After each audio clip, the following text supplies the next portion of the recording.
Is it the There garlic we bread go. one? Oh my god. There we go, guys. Hello, everybody. Hello, chat. Welcome to the first ever PGA podcast. Everybody's laughing, but welcome to the first PGA podcast. And as you can see, we have everybody here. We have the lovely Meganyy, Rage, Kiwo. I'm trying to make sure my camera isn't the wrong way, but Kiwo, of course. Keekee and Pisces, so they're all here. Exclamation mark podcast in chat to check out every single person individually, guys. But if you haven't followed them, go over and do so. Everybody here has been amazing, and I've actually known them for quite some time, so go over and check them out. But what we're going to do is we're going to go around. We're going to introduce yourselves. You haven't met some of these guys before. I'm sure some of you have met like a few of these guys before. If not, we've ridden each other over the time. But if you haven't, we're going to go introduce yourselves. So Meganyy, you want to head it up? Yeah, hello. I am the one that just ran in from nowhere because why not? Why would that not be my life right now? I'm Megs. I am I kind of want to say I'm a full-time Twitch streamer. I am and I'm not. I've recently got a brand new job working for Esports Scotland as their partnerships manager. Oh wow. So if you're Scottish, I'm the gal you want to speak to. But yeah, I'm Megs. I have been streaming for... God, what is time? I can't even think of time as a concept. Like 6 years. I've been streaming for 6 years now, and I've been partnered for 5. That's me. I kind of play whatever on earth I want. You know, crack on, live my best life. It's hard to remember at this point how long we've all been streaming for. I feel like we're all just veterans, and we're like, what time is it? What day is it? I don't know. 100%. Yeah. Totally agree. So we'll go next to you, Rage. Hey, hello. My name's Rage. I've been I'm originally a YouTuber that found Twitch just because I played a lot of games on YouTube and I got no views, and my mate was like, you should be doing this on Twitch. And I was like, what's Twitch? I'm Welsh, so Prynhawn da Rage Darling Adawi. Dwi byw in Manchester, but dwi ddim yn siarad Cymraeg. I don't speak a lot of Welsh.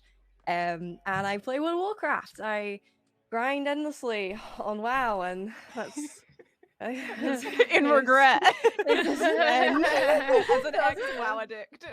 It doesn't end. Yeah, same. Yeah, that's me. Demon to be speak fair. according to chat. Like to be fair, right? Just like the most Welsh I can speak is I can say Nostar, and that's about it. For anyone that doesn't know, Nostar is good night, and that's as much as it goes. Sounds like elvish. Like I feel like you're putting curses. Yeah, on no, it. it's like- Same. I was like, doesn't it? It sounds like it German sounded- too. German German elvish. Wait, so It sounded so wild because at first when she was speaking, it was like, and I was like, what is going on? Is this English? And she just has a thick accent. Like what is she Honestly, saying? like- Is this British? like if you really want to question Welsh, look at it written down. Oh my God, written down. Oh, my jeez. goodness. That street name. That famous Yes. street name. Llanfire Pwthchwyl. Chwaraeon Llansilioch. Go, go, Someone go. headbutt. You can say it. Oh my You god. can say it. You know what? Right, you can't say you're Welsh. I loosely say I'm Welsh, but you can't be like I'm Welsh and not at least be able to get the. That's about it. That's the best you get. Sorry, what was that? The Uh-huh. bless me, I did sneeze. It's fine. So we'll go with Kiwo. You want to introduce yourself? I'm sure a lot of people already know who you are over the years, considering how long you've been here for at this point. But go ahead. 2012, baby! Jesus I'm Christ. 30 now. Streaming for 10 years on Twitch. I do a lot of roleplay, I do a lot of variety streaming. I have been known to play 5 games simultaneously until my computer crashed. That's I do paint drawings. I'm an adult. Oh my god, this is Jesus Christ. Where is my youth gone? What is happening? That's all I've got. I'm gonna pour myself some orange juice. I'm feeling Some orange juice. I think I Now could have you are introduced you showing better your than that. At this point, you play a load of GTRP. You're an amazing RPer. Stored yourself short here. You should have kept going with this. I did Daisy. Oh my god, yeah. That's how I met Blue. Yeah, you did. I don't know if you guys were you guys together then? Yeah, we were. Yeah. Really? Yeah, we were Oh, together. shoot. Yeah, we That was so long ago. Oh, yeah, you met. I think you met each other in Daisy RP. That was it. I met him randomly once, and then we later went on and met each other in like on a roleplay server. But how I met him first was like I met him and one of his friends. I can't remember his name, and I feel really bad about that. I do know who he is. He's Undead Irish that you met. That's it. That's That was it. it. Undead. Oh my god. Yeah. Kiwo's mind has just been blown. Oh, they were so lovely, and we went on like an adventure, and then ended up staying in touch. And I mean, Yeah. you guys bought a house together. Holy frick! This is amazing. This is it. It doesn't look as good in the camera you guys can see me in, and the camera on stream it looks a lot better. But yeah, we did. It's been a long time. We actually got into streaming because of you, and that's why we started, Wow. and that's how long ago that was. Aw. So yeah, Simon was like, "We need to start streaming. This is great." And he was watching you, and he's like, "Right, I'm setting it up," and he was just determined, and that was it. Just Oh. went straight for it. So it was really cute. That's He loved it. amazing. That's so cool. I'm gonna cry. It's partially because I'm hungover as well. I was gonna say, he was having a delicate day, it seems. it was St. Patrick's Day. Mhm. Yeah, Any as an Irish person, I didn't celebrate it. I'm not gonna lie, but like I think a lot of people, it's like a drinking day, isn't it? It's like there to drink purely as a celebration. To be fair, every sort of as a UK streamer, as a when you're British, sort of any opportunity to drink, it's like it's a Tuesday pub. Very true, very fucking true. Keekee, would you like to go ahead and introduce yourself and your channel? Sure. Hi, I'm Keekee. I've been streaming for like 8 years. I started in 2014 in December, so I don't know if it's exactly 8 years yet. I don't know. Anyway, ignore the logistics. I'm a variety. I'm a variety creator. I play literally any and everything that you could think of. Queenie likes to talk about me being good in fighting games because it's something that I'm pursuing. Esports, on the esports side, I do commentary for fighting games, and I'm also competing. But I'm pretty godlike at other games too. And yeah, I don't know. What else do I want to say? I just focus on creating a comfy, cozy space that's uplifting and positive and welcoming to everyone, especially those who are marginalized and BIPOC like myself, since there are sometimes not a lot of spaces that are really good for us to be in or safe for us to be in per se. So yeah, I don't know what else. I like cats. I have two. Yeah. Wait, what are your cats' names? I haven't seen your cats, have I? Riku and Luna. I don't know. Oh, they have very good names as well. There's No. there's this really funny photo of Luna. Hold on, let me see if I can. My mod had made like did I save it? Hold on, I really want to show this because it's like hilarious. It's like a sticker that we had. I made it into a sticker. I put it into the chat. Yeah, I remember. But hold on, let me see if I can save the photo somehow. Hold on, I gotta figure out. I'm how a to cat use- person figured it out. too, as I well. figured it out.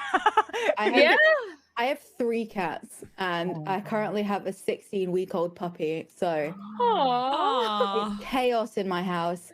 Like that's part of the reason why I was running in so late. I was stood outside like, go for a wee, go for a wee. Yes, go for a wee." Like, when you do that thing, your voice just like progressively gets Yeah. higher. 'cause it's, like, It gets like and I was demonic. like, I was oh like, no. peeing.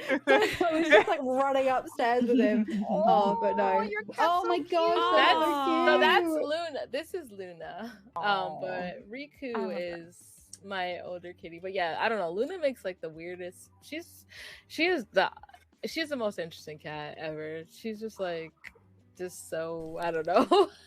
She has the weirdest, wildest face. Like this is one when she was and like I don't That's know, her face amazing. is just so expressive in like such a interesting way. But let me see if I can find a photo of Riku. Hold on. That's so cute. My mum has a cat. Like we've got one cat here because I moved back in with my mum recently, and the And this cat is is a Riku. nightmare. Oh, so pretty. Aw. Yeah. I love cats so much. Like I would do anything. I am that crazy cat woman, and you cannot stop me. Like, whew. Also, Queenie, I did just want to let you know that you are on the front page for the Hey, US side. So finally, it has actually Ooh. kicked in. I wasn't sure because of the daylight savings if we were going to be here or now or when. Oh so I was like, yeah, nah. because they like change the times like after the UK does as well, and I'm like, Yeah, ours Yeah. is in No, 2 I don't. weeks. So Yeah. because it's in 2 weeks, Yeah. I was like, what's going to happen? And because it was the US people put the page up, I was like, I don't know what's going to happen at this point. Are we going to be on it? Aren't we? I don't know. Because Yeah. normally we're all on the front page, the UK front page. Obviously, Keekee, you're in US, but the rest of us are all in like UK normally if we're I'm going to get not, on it. Yeah. I didn't I even know we had neither. different home pages I've- until like a few years ago. Oh. yeah. I've only ever interesting. been on the front page twice in 10 years. Wow. 2 times. Oh, And seriously? I don't get, I don't Yeah, get it's featured on the crazy. UK front page at all. Feels Oh. Oh. one day. It's one day, Kiwo. You need a. Do you know what the next Yeah, event this you will go to? happen. Collar one of the UK staff and drag him over and say, "Excuse me." Collar. Yeah, just I grab told him. them. Excuse me. Excuse me. It could be I because think- you go into the US time zone, so it might be harder to place you because of that. There might be something there on that. They Could did. be. I remember they thought that something was wrong because I think I broke like a couple of records or something with like the amount of viewers on one of my front page streams. So like, yeah, we had to check if there were like view bots in because it was when they were doing the watch streams for Fortnite skins or something. Mhm. So, Oh. so instead of like I say like on average front page you'll get like 15 to 20k, and I was sat there with like 52,000 people. I'm like, Oh my Christ. goodness. Wow. I was surprised that they wouldn't get you back Conan. on. I was like, Yeah, get like, her on come again. on. Like, Like, no, Yeah. Sure again. Sorry. One day I'm gonna send it. Can we just this is the beginning of the movement tonight. Hashtag Kiwo on front page. That's it. Yes. This is the movement. Definitely. This is now what we're gonna do for the next 2 hours. It's just getting Kiwo on the front page again. That's what we need to do. We need to force it. Not give them a choice. That's it. It's just the end of it. We'll just wait. It's happening. Oh no. So Yeah, we riot. Let's go. So Pisces, do you want to introduce your channel? Actually, I was mentioning everybody earlier on as well, and there's a couple of people who was speaking about tarots as well to me. Now, obviously, I don't know too much about it, but I was saying about how everybody's doing different things. You know, everybody specializes in different things on this podcast, like obviously KORP. Regardless of whether you're going to say it or not, Keekee, you are good at fighting games. I don't care what you say, but you are good at them. But it was like everybody had a different sort of angle on it. It's going to be a really good podcast just because of that purely alone. But yeah, some people were like, I love tarot reading. So yeah, do you know what? Go ahead. Introduce your own channel. I don't know what I'm saying. Go ahead. Yeah, my main thing is like reading tarot on Twitch, and it never started out that way. I started like doing video games. Like I was playing Minecraft in like 2010, like on YouTube. I was doing Call of Duty commentaries and Minecraft. Like I know Megany's boyfriend from when. Fiance. Come on now, don't sell him Fiancé. too short. He actually Sorry. pulled. He Oh, did yeah? like it and put a ring on it one day.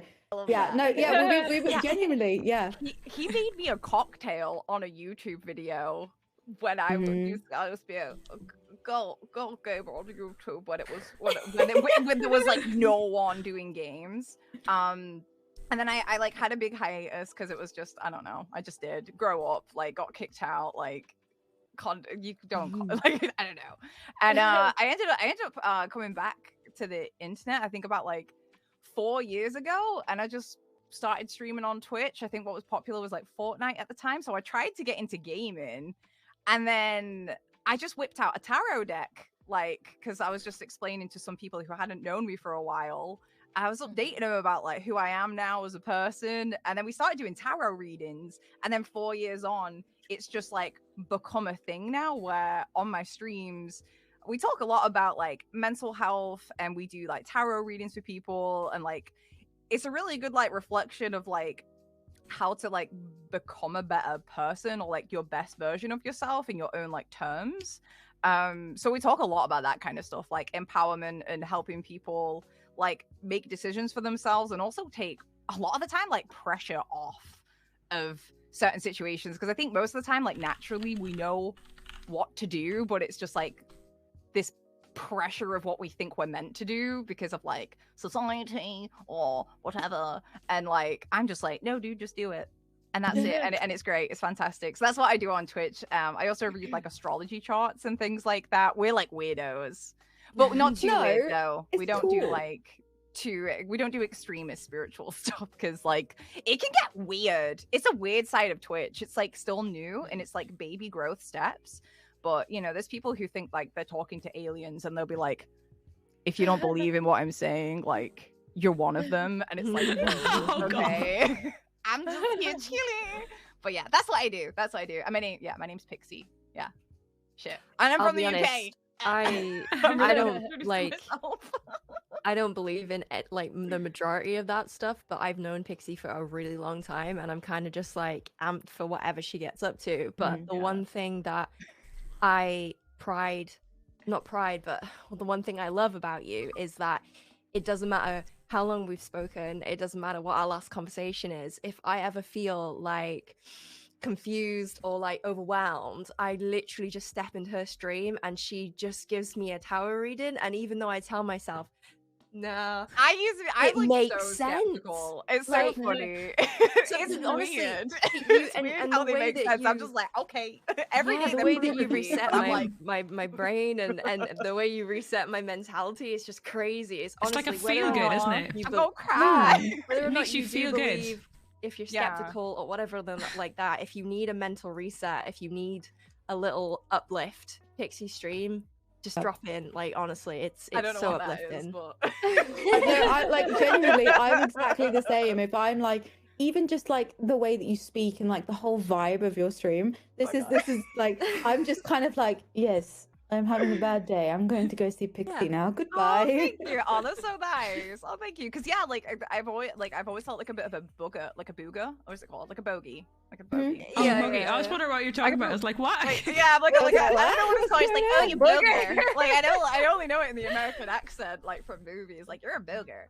Yeah, like a bit of like imposter syndrome with Twitch stuff, because like spirituality and like even that kind of stuff is a bit like, you know, it can be a bit like gross, a bit yikes. Like it's kind of cool to like atheism can be like a bit like cool and stuff. So yeah, it's really cool. Like I'm really happy that like y'all are so like embracing and empowering, because that's what we're all about. Like I don't give a shit what people believe in. I'm just like, we just here for good vibes. Yeah. I'm so sorry. I keep sorry. Can I say something real quickly about the tarot? Oh, stuff? of course. Yeah, Of go for course. it. So I also got into doing Oracle. I like Oracle better than tarot. Oh, just Oracle's really because- cool. I love Yeah, Oracle just cards. because like with tarot cards, even though I can like resonate with them, like I don't know, I feel like I resonate more with Oracle cards just Yeah. because they're different and you can use. They can There's go like so what's so cool is specific. that you can use you can use Yeah. specific decks for specific questions. So then it's just Dude. like so I really love that am about a them. hoarder of I have tarot yeah, I have cards. so many in my like room my too. whole like tarot and oracle like I just love Yeah, it. they're just so cool. It's so Oh. overwhelming to me, but sometimes I do check my horoscope. That's Mhm. that's about the extent of it. Yeah. Yeah. I can't say I do it anymore because it's always so depressing. Like I don't like Dude, horoscopes. yeah. I don't like Yeah, mine and because it's sometimes like, it doesn't align with what's going on in your life actually. and you're Yeah. just like, No, it okay. doesn't. no, I love it's like cycling like through them, and they're all the Yeah. same though, just worded Yeah. slightly Yeah, they're all just like differently. really Yeah. like vague. Yeah. I think Yeah. like What is everybody's relate star and, like, sign, it's just though? relatable. I am a Libra Sun, Gemini Moon, and Rising. What's this moon thing? Yeah, I was This just is like- like, This this is is like like level August. 2 of August. astrology. Level 1 is like you know your sun sign, which is like what's your sign, and then Right. like stage 2 is like your sun, moon, rising, and then stage I know my level whole 3 chart. is like the Yeah. whole chart. Oh my Yeah. god. Do you know what, right? I know, I People know. are I'm like, like, oh. people are like, oh, this is my rising sign. I'm like, I was born at night, so I don't know. Like, what do you mean? I don't understand. Yeah. I know I'm a Leo, and I was born at 2:00 in the afternoon, and that's about it. One day I'm gonna get you all my stream. I'm gonna be like, okay. Give me a Yeah, breakdown. I wanna know what you I guys. I'm There's a. this figure it out. good site that I use that's called Astro Cafe. Hold on, can I Oh link it? yeah, Astro link it. Cafe. Yeah, give us this. Okay. Link it. Oh yeah, Yeah. let's all find out. It's just gonna Um, turn into an and it's- astrology stream. Yeah, It's gonna. and This it's one's like- turned like- into. Hasn't it? You asked the question. when you click Oh. it, you can go to like your natal chart. So you'll want to do like your natal one. I don't know if it or automatically shows it because I might have just linked like the website. But yeah, the natal chart. If you know what time you're born, you can get your rising. But if you don't, you can still get your moon by knowing when you were born, and obviously you know when you're born and where you were born. But yeah, it's just like really simple stuff. Just to get I that don't know my information. time though. I'll have to look into that. But I don't actually know my time. Yeah. I need to ask my mum, but she probably hasn't a clue. There's 5 of us, so I mean, she's probably like any time of the day, What you is know. your sign, Queenie? Like, what's your- Scorpio. Ooh. Oh wow, really? So yeah, Yeah. apparently every time I read something about Scorpios, it's always bad. We're like the worst people apparently. Like most murderers are like Scorpios, and I'm like, oh, I don't want to read this anymore. It's like it's so No, sad. lovely. No, See, I'm a I think you're Virgo. amazing. A I'm like, Virgo. all I ever get is, all I understand is Virgos are control freaks, and I'm like, okay, guess. You're perfection. Cool. Y'all are perfectionists. Y'all want to like, well, a lot of Virgos want to strive for perfection or like try to be really. I wish precise I about had the things. time to be a perfectionist. I'm just kind of like, it'll do, you know? Yeah. I mean, I'm a your other sun. placements could change some Yeah. of that stuff too, because your sun sign doesn't always like. You might resonate more with your other placements because you might have more placements that are dominant in a certain way, so you might lean more towards like that sign. Yeah. I think when people I think that's one of the things of astrology is like people like judge each other just based on their sun sign, and then like they read like generic stuff, which is usually like not very flattering, and then they get like and then it just puts them off completely. And it's like when you start getting into like, you know, like the you get past that first layer of like, if you like, I'm trying to think of it in games terms, I guess, like if you have like, I don't know, like Mario Party, it's like fun and it's good, but then like you have like extreme gaming, like ranked. No, Yeah. I was gonna, like ranked, Yeah. like ranked, like Yeah, that. Like when you get into like ranked astrology, like it gets like really interesting, and like you become like, I don't want to say addicted, but it's like very like fascinating. But it can be really, I think there's so much out there just like that puts people off. Like one of the biggest things I advocate for when people come into my stream, like, because people say like, oh, you're a Pisces, da da da da, I'm this, I'm that. Oh, I've heard that like, oh, like another stereotype is like Geminis are like two-faced or something. And I'm like, Yeah. debunker. I like to like debunk that stuff because I don't. I hate how, you know, it's like, oh, I'm gonna be like a turd to you because Mercury's in retrograde. Like, This Mhm. sounds like it's so funny to me because it just sort of like whenever I've streamed Dark Souls and how toxic the chat gets. This is the Dark Souls of astrology. Like, what is happening? I'm just that like, I was born once, and that's all I know. Like, Yeah. Do you know what? I just sent my mum a message saying, do you know what time I've been born at on Facebook? I'll probably get a reply in a couple of days' time. I'm like, just in case. So I just have a look at this. yeah. See what she says. She's probably going to be like, yeah, 6 a.m., you know? Oh, Like, if you okay, ever great. want chart reading, just like rock up to Mushroom, and I love reading people's charts. It's so fascinating. I'll hit that up 100%. yeah, I'm just kind of like, sure, let's go. Tell me everything about me that I don't know, and then I'll go, oh yeah, no, that makes sense, because that's what happens. Like when it comes to like tarot reading and stuff like that, I don't really like, apart from being in Pixie stream, it will always be like, this message is for you on the TikTok like for you page, and then I'm like, damn, that makes sense. Thank you, random person that has just hit the algorithm. I'm so glad that you actually makes. And then I'm like, yeah, I'm gonna go about my day, and this is what's happening. So like, yeah. I've started rolling a d20 to determine how well my day is gonna go.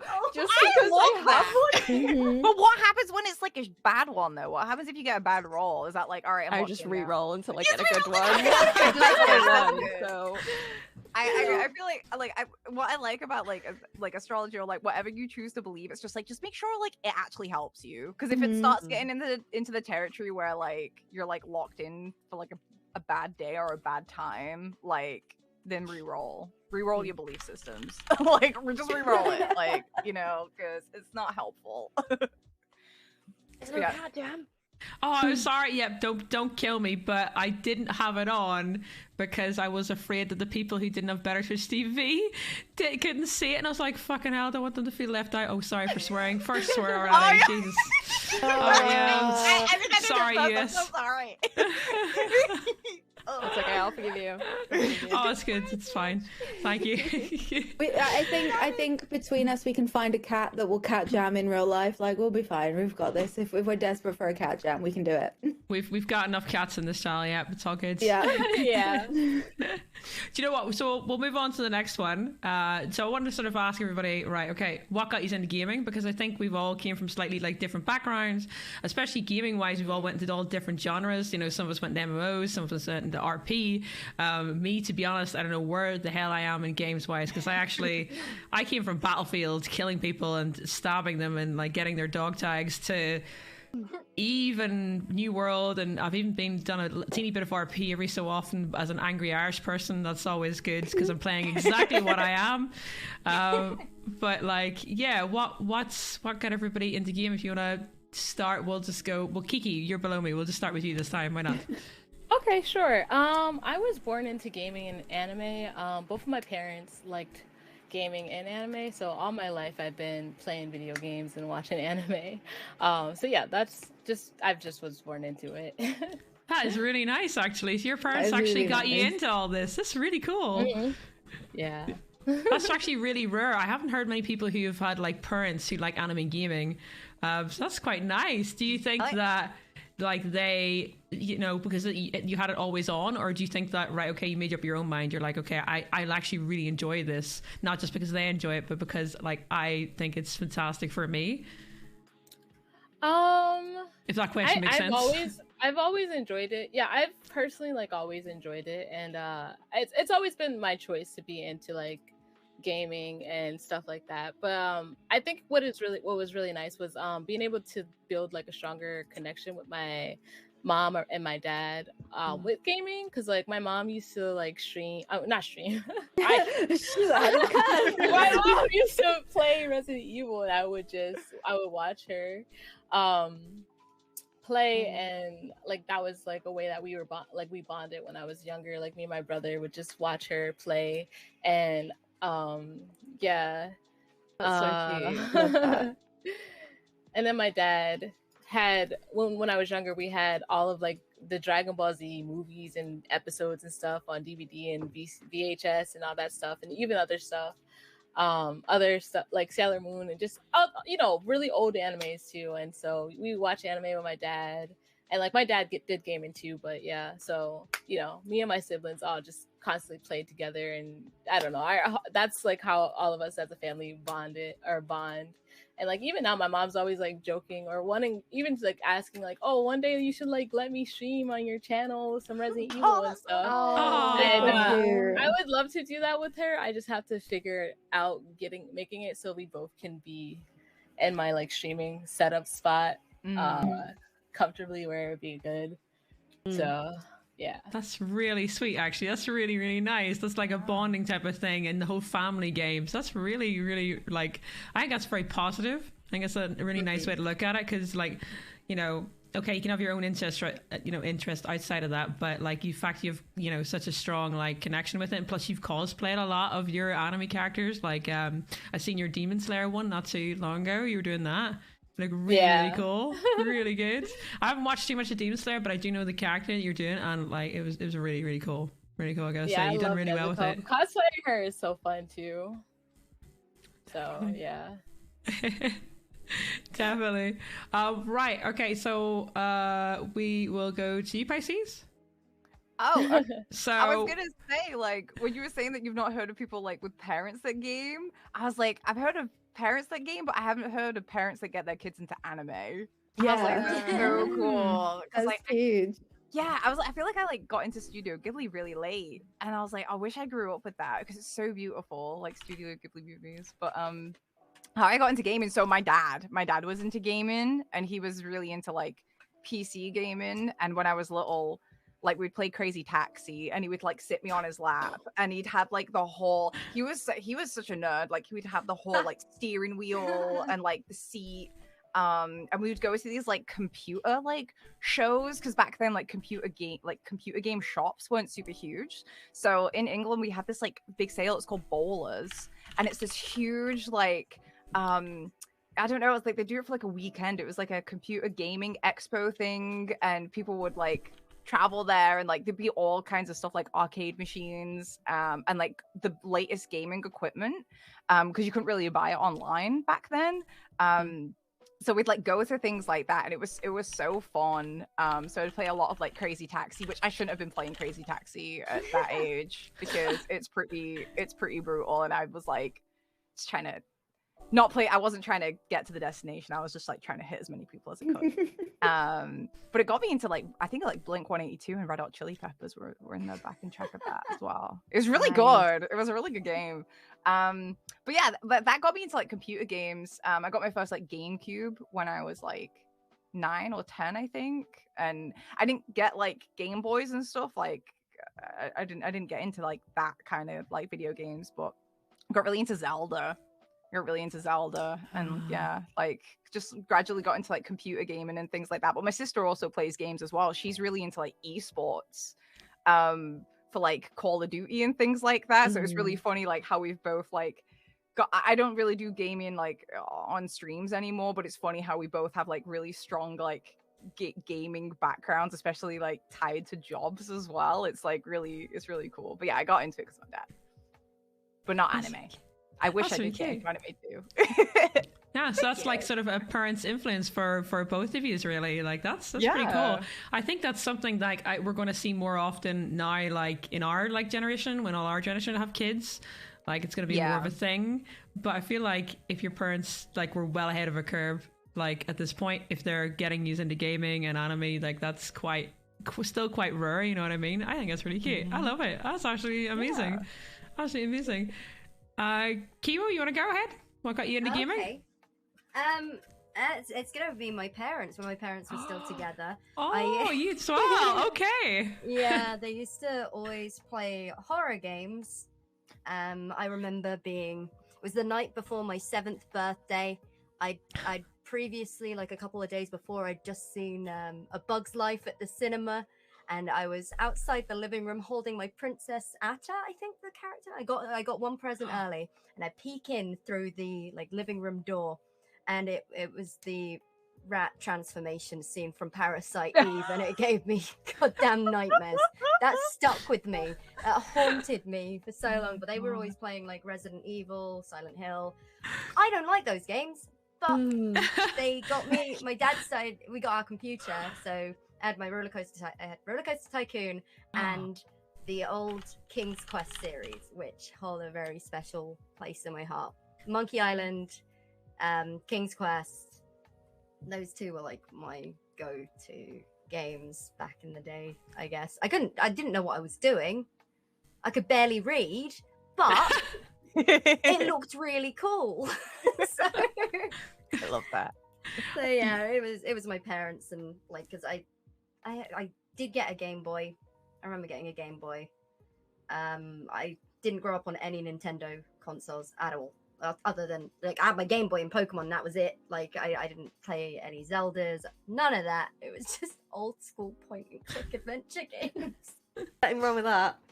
And you've mentioned Bug's Life, right? And that is the first thing I seen at the cinema as a kid, and the one that terrified me for a very long time of bugs. I went out screaming in like half an hour into the film. No. I remember it because my dad took me out, and I was fucking petrified. So you would have been 7. I would have been 6 then. I have never, like, I don't know if Bug's Life was the one thing that scarred me about bugs. I remember my first dream about bugs, and it was literally, I was in like, because I lived in so I haven't seen many films because this sounds quite weird, but I lived on a mountainside till like I was 4 or 5, and there's like one TV channel, if even. And then I moved to my grand's in the countryside, like 2 TV channels, if even. And so I didn't see many things growing up, but Bug's Life, it just traumatized. I still won't watch it to this day. Like I'll not go anywhere near it. Like I hate bugs from it. Like, and if there's a spider or anything. Hate Would you ants. watch ants? No, I will not watch ants. I will not watch bugs. Like there's clips of me getting attacked by daddy longlegs in this room, and they've clipped it. And a wasp as well came into this room once, and I sat there. I ran downstairs, got 4 coats on, sat in stream with 4 coats just sitting there like this, and everybody was laughing at me. I was like, no way am I moving from this, because I couldn't end the stream, and I was like, I'm just gonna sit here with a load of coats. Like bug life is terrifying. Right, it's traumatizing. Okay, so Meganyy and Rach are next to go. So do you want to go ahead, Meganyy? Surprise, surprise! It was also my parents. Hey. Me then. I know, right? So my dad was a really big PC gamer. We're very fortunate that we grew up in a house with like, as far as I've always remembered, there's been a PC in my house. But my dad was really into MMOs and still is to this day into MMOs. I have vivid memories of sitting in his computer chair that I would have been like 5 or 6, thinking I was playing EverQuest. Like, do you know what I mean? Like that, yeah, right.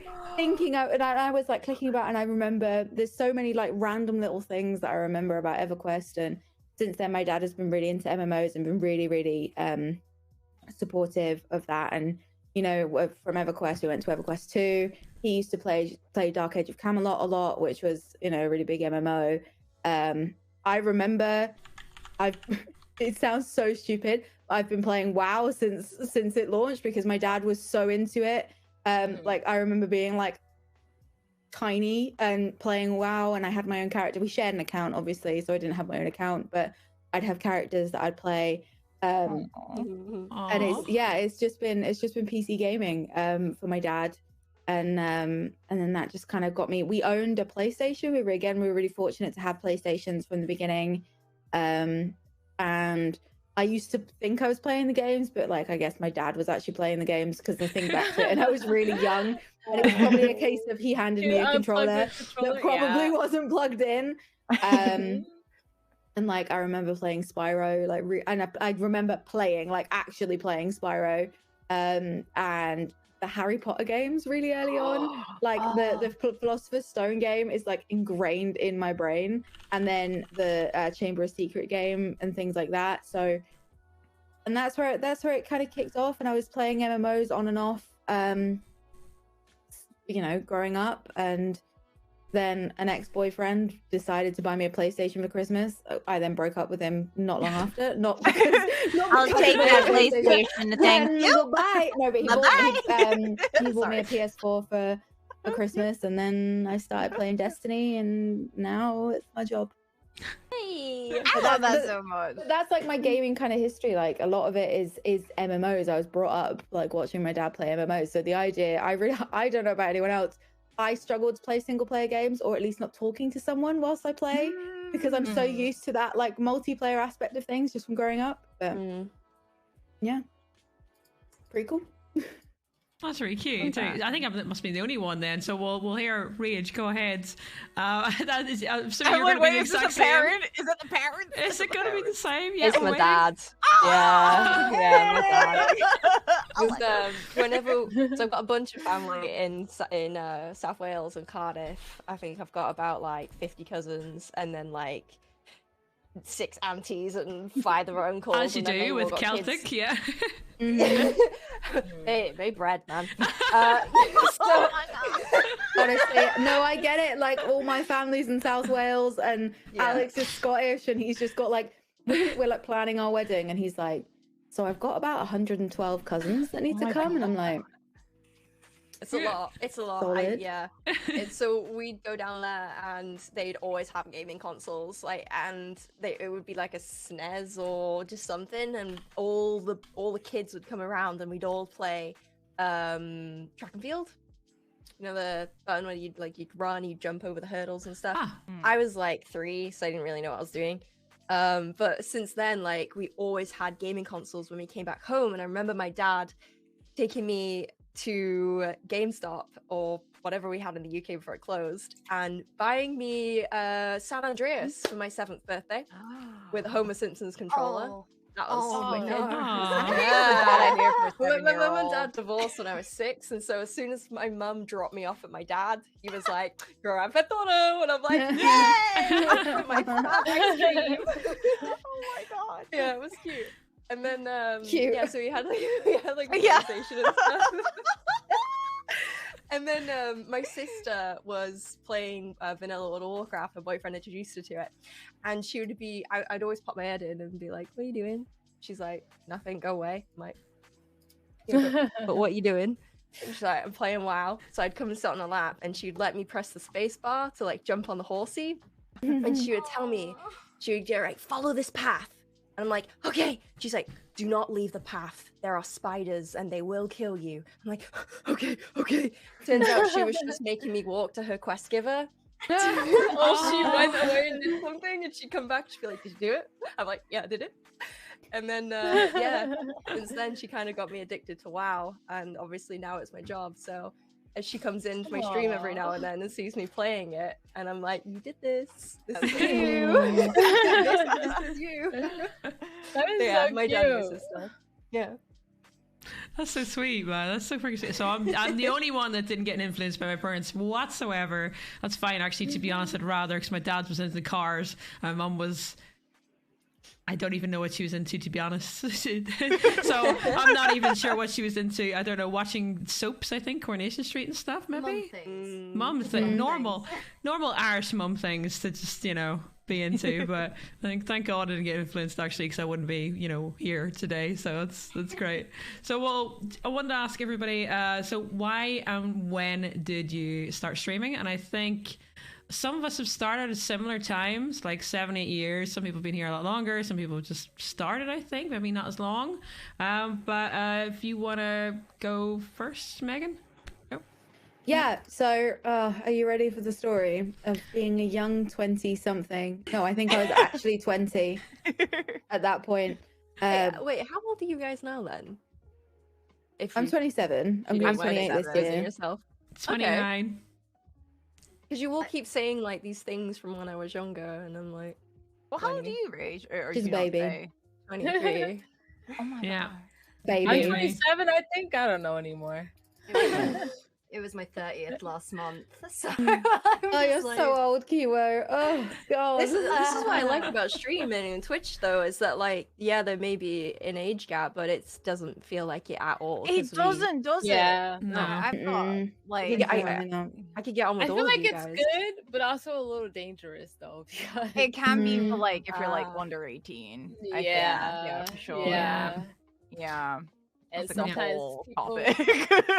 yeah, sometimes people want to grow up a little faster than they, are prepared or supposed to, and then they do, but Yeah, I Why? definitely Yeah. shouldn't have had internet Take at me 13. back. I want to be young again. My body can't keep up with it anymore. Yeah. Please. I've met you in real life, Kiwo. That is 100% not fucking true, man. I've never seen somebody literally scoot across a freaking hall of people so fast in all my life, man. And I'm like, only a year younger, but I was like, I don't know where the fuck she's gone. I just turned around, she's disappeared. Not sure. Because I was with my ex at that time, and he used to say that taking me out to events was like going to the park with your dog and letting it off its lead. Oh my god. oh my It gosh. mean it Wow. in a mean way, but it sums me up so perfectly. That's actually kind of cute. Oh. Oh, Meg, sorry, I interrupted you with that. How dare you? so- Okay, I'm gonna I just gonna want to come talk to you. show up and point my finger at you. So I was 20, and I was working in retail because who didn't at this point? Like working retail drained everything from my body, and I was really struggling with my mental health, like really quite badly, to the point where I was signed off work and I was basically deemed unfit for work because I was so depressed. Whoa. But I was really struggling, and at the time I was playing Destiny, the game at the time that was on only on PlayStation and Xbox, and I was playing that, and I can't remember why. I was aware of what Twitch was. My dad had been like, "Hey, you should watch this." There was there was a couple of really cool role models at the time that are still streamers. There was Hannah, who was part of the Yogs cast at the time, who now isn't part of the Yogs cast. Was a really big role model. My dad really enjoyed watching her content, and so did I. And when my dad was like, "Oh my gosh, she streams! This is cool." And back in the day, I don't actually know if consoles still have this feature, but you could literally just stream directly from your console, from your PS4 and your Xbox One. Like you could hit like the share button, and it would just go live. And I was doing that. I was doing that when I was just hanging out with my friends. We were in PlayStation parties because, you know, Discord didn't exist then. You know, it was all this thing. And I just started streaming myself, just playing Destiny, just chatting away to my friends. And it just, do you know, like I was talking about this the other day, it just kind of snowballs. Like, you know, when one minute I was sat in like my bedroom that I grew up in, streaming with like like the Turtle Beach headset with like just the one side on. Oh my god. One-sided headset that's plugged into my controller. One minute I was streaming that from there, and the next minute I'm like in this house with like all this setup, and I'm like, wait, Wow. where's it gone? Where's the time gone? But yeah, that was kind of it for me. Like I was really struggling at the time, and I knew that there was I was part of communities and things like that, and I knew that I wanted to connect with other people and make more friends, essentially. You know, it sounds really silly, but I just wanted to make friends, and I still do just want to make friends and just get to know people. And now I'm here. Like I said, it just feels like I've just blinked, and now I'm like, this is my job. This is cool. Like, you know, like it went back in the day, like I was on benefits because I was so unwell I couldn't work, and now I'm like, I'm my own boss. I'm a businesswoman. I can do what I want. Cool. You're I owning love it. that for you. So You've Yeah, turned it so- around basically really quickly. Yeah. You're like, do you know what? I gotta pick this up and find something I really like. Yeah, and a lot of it was obviously, a lot of it was work on myself, and I still struggle with my mental health, and that's okay. But I was able to take something that was so negative, and I was in a really dark place, and I was really unwell, and I've turned it into something positive, and just to blow my own trumpet, like I'm really proud of that, So it's pretty cool. Yeah. We're proud of you Well too. done. I'll applaud myself as well. Yeah. Yeah, you deserve it. Yeah. You deserve That's it. it. Well done. No, honestly, you've done really, really freaking well. Like it's especially back then as well, because the technology really didn't exist as well. So it's very easy to set up OBS and go live now. Back then, it was a bit different. 7-8 years ago, Yeah. 10 years ago for Kiwo and stuff like that. And it was like if you try to change scenes, if you remember, there was a 3 or 4 second delay. For me and Blue, it was a 10-second delay because it was 2 captures. OBS was having none of it, but it was a different beast back then. Again, I'm not saying it's easy to get partnership by any means these days. It's even more competition, but it was a different beast. It was more like you're fighting was so technology different. rather than trying to get there with viewers. So I it's a think I bit of remember a different like thing. XSplit. I think it was XSplit. Like Yeah, it's still something around, I like think. that. It's still around. Still yeah. around. Yeah. Oh wow. Still going. Yeah. And Fraps. Yeah. I don't know if any of you guys did Yeah. freaking Fraps. Yes. Oh my No. god. Minecraft Unregistered videos on Hypercam. Fraps. I Yeah. love Oh my that. god. Oh, Tiny Cam. Tiny Cam as well. Oh, Tiny Cam geez. with the logo. Yeah. Oh, those are the days. Wow. Are you just having like looks like an existential crisis flashback rage? I'm like, No, oh, I'm thinking of the like mad speedrun builds I Minecraft used to videos. do on Minecraft with Hypercam. Like you Oh, just God. unearthed something. I love it. I love it. Jesus. Wow. Right, I can't. Do you know what? I've completely lost track. Do you want to go rage then? Megs was first. Yeah, sure. So it's you. So what was the question? So basically, When did we start streaming? when and why did you get into streaming? So sort of a both. You can answer it whatever way you want. Like I think it sort of goes into one or the other. Well, like I mentioned earlier, my mate was like, yo, you're getting no views on YouTube. You should stream instead. So I was like, what's Twitch? And he was like, oh, check it out, twitch.tv. And I was like, okay. So I had a look. I kind of figured out how to go live in, I think it was 2015, November 29th, 2015. And I streamed to 2 people, myself and my friend. And I didn't really like it at first. Like, I actually really hated streaming at first. It took me like a full year to actually be like, oh, this thing's pretty good. Because to me, it was still new. You know how we were all like really skeptical about TikTok? We didn't want to jump on the TikTok bandwagon because we thought it was going to like crash and burn. Yeah. Well, I didn't know that Twitch had been around and it was called Justin TV like years ago. I didn't know how established it was, so I was like, oh, it's fine, Twitch will pass, it's just a phase, I'll stick to YouTube.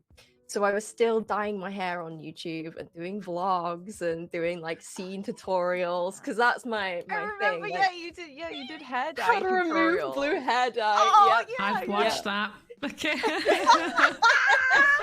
Yeah, like I used to just do crazy stuff to my hair, and that was the thing. I wanted to be a YouTuber, I wanted to be a vlogger, like Down Not on Fire, amazing Phil, like YouTube British YouTubers. I wanted desperately to be like one of those. But yeah, it just didn't work out for me. And then I started streaming on Twitch, and a gaming convention called Insomnia was coming up in the April, and this was like just starting 2017. And I really wanted to be someone at this event. I really want like to be someone for some reason that equated to the number of followers I had. So I was determined to get 1,000 followers before I went to Insomnia. I just moved house. I was streaming on the floor. My monitor was on a shoebox. And I had no carpet. Okay? And I streamed like this for like 3 weeks because I desperately wanted to like get that follower number for some reason. And a Twitch staff member somehow found my stream, liked it, and then clipped it, tweeted it on the main Twitch Twitter. Overwatch then came to watch me, like the official account. Cool. And I got raided by like 1,000 viewers, and I was there like I was like 18, I had no social skills, I was just like fresh out of school, like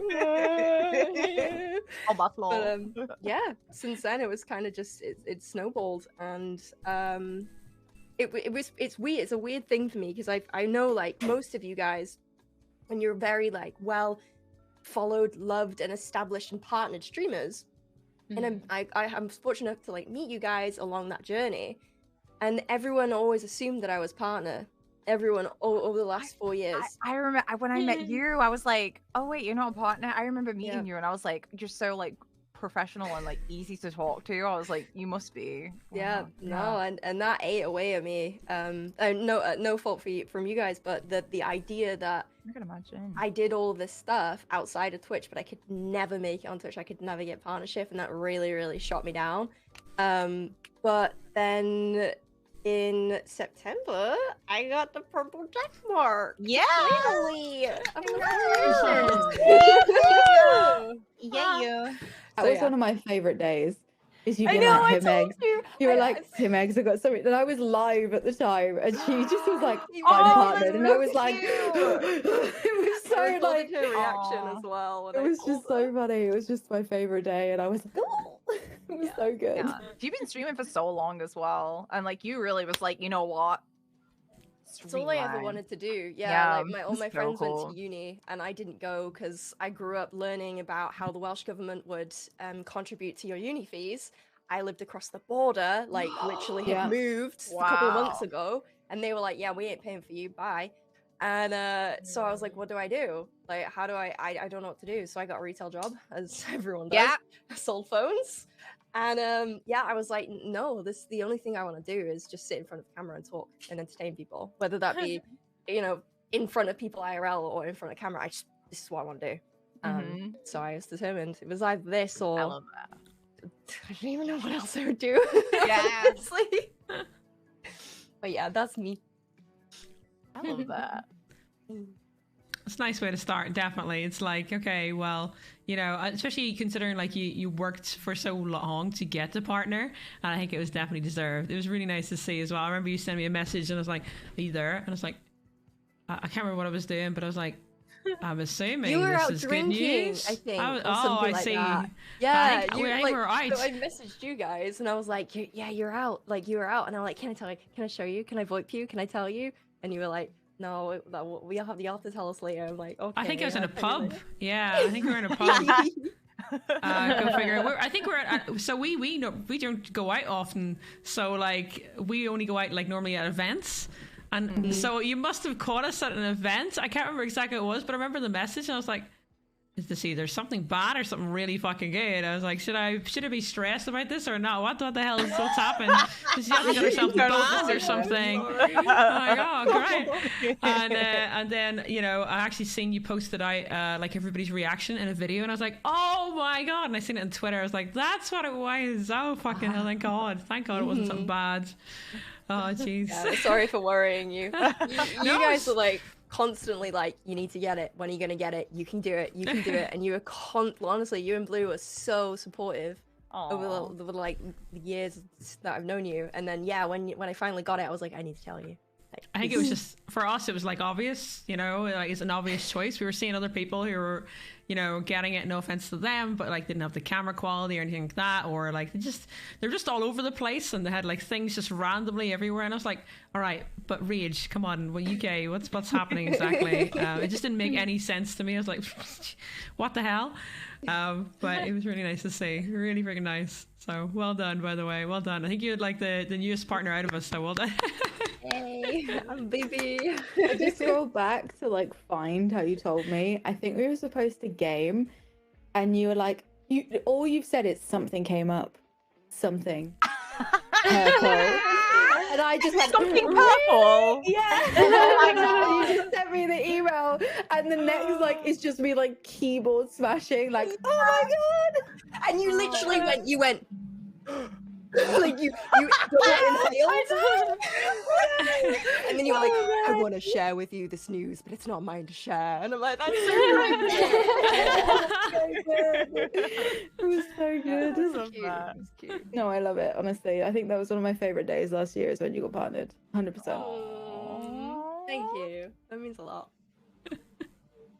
This is what I like about Twitch. Is like you don't have to meet someone IRL in order to develop a really nice relationship with someone. Yeah, like this. You know what I mean? learning that too about like UK Twitch, because the little like pocket of the internet I'm on is like with tarot and spirituality stuff. Like it's actually like way more toxic than you'd think it is. Like like people are very like, because then they get very sorry, I don't mean like buttons. Tell me shut the fuck up. Oh, tell me shut the fuck up. But no, like when people get into like witchcraft and like spiritsy stuff, like sometimes like they like get into this new level of like effery. Like they'll be like, oh, you're sending me bad energy. Oh, they're like sending me curses and hexes. Oh, they told me to F myself telepathically. Like they're sending me energy, and they believe it. And I'm like, oh my god, man! Like, because like the spirituality, and it's kind of like the opposite of rationality sometimes, a little bit. Because then it's like belief in the complete unknown and something like,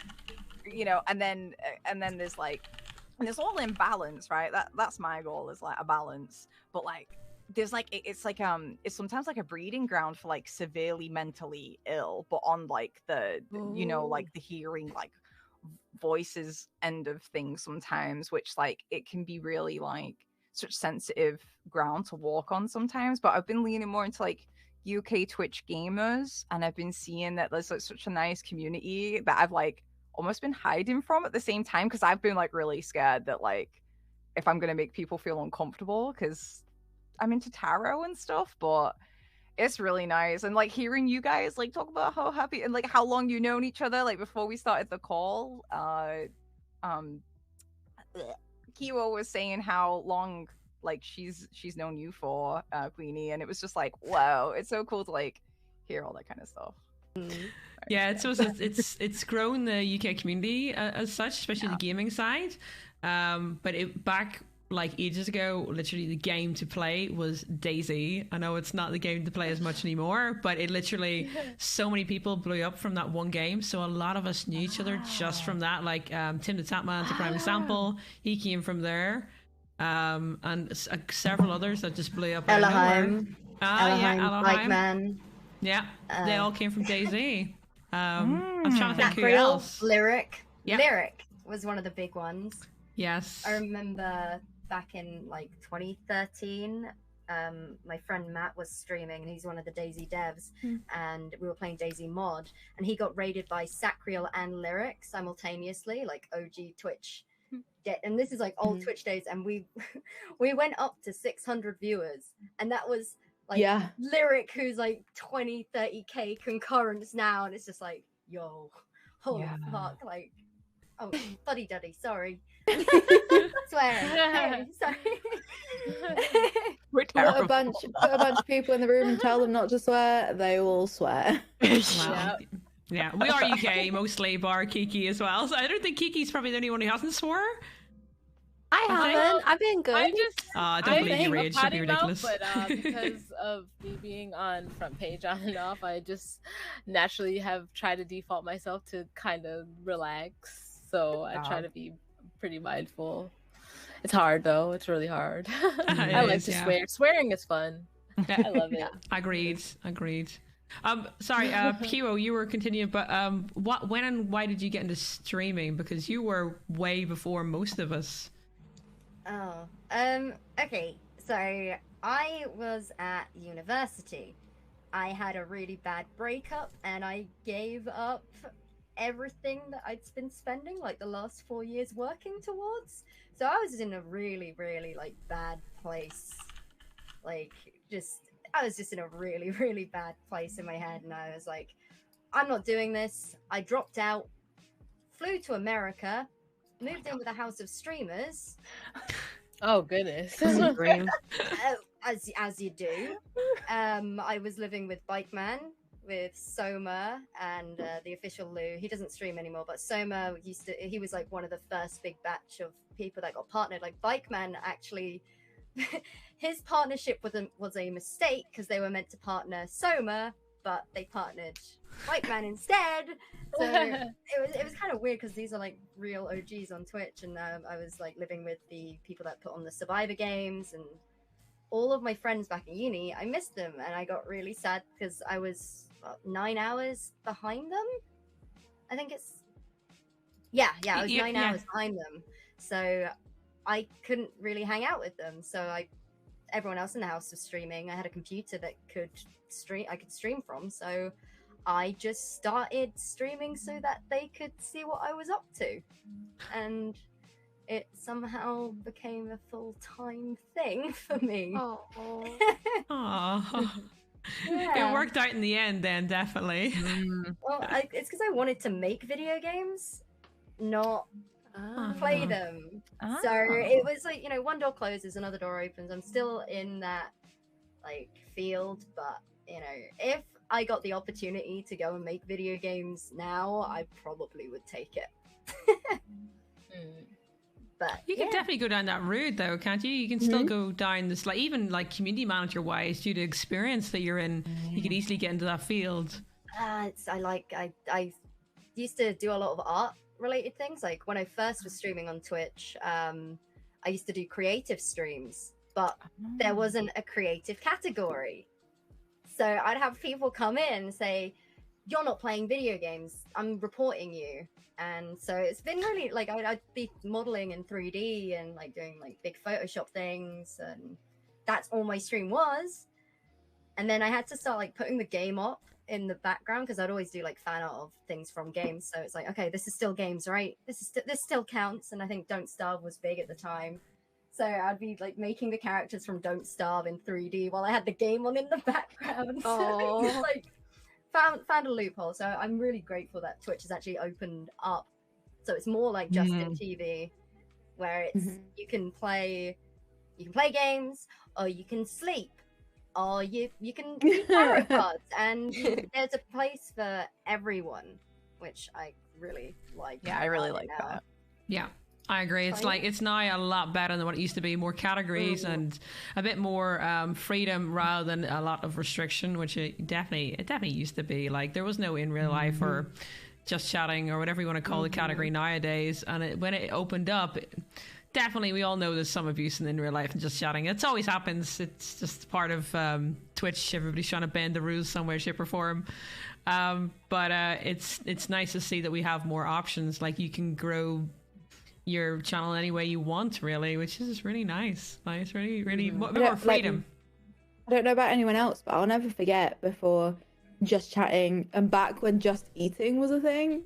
Back in the day, like yes. I would obviously, when I was trying to get partnered, like back in the day, Twitch partnership was a roller coaster. Like I would be afraid to stop and eat, because the amount of people that be like, why aren't you playing the game? Why are you just eating?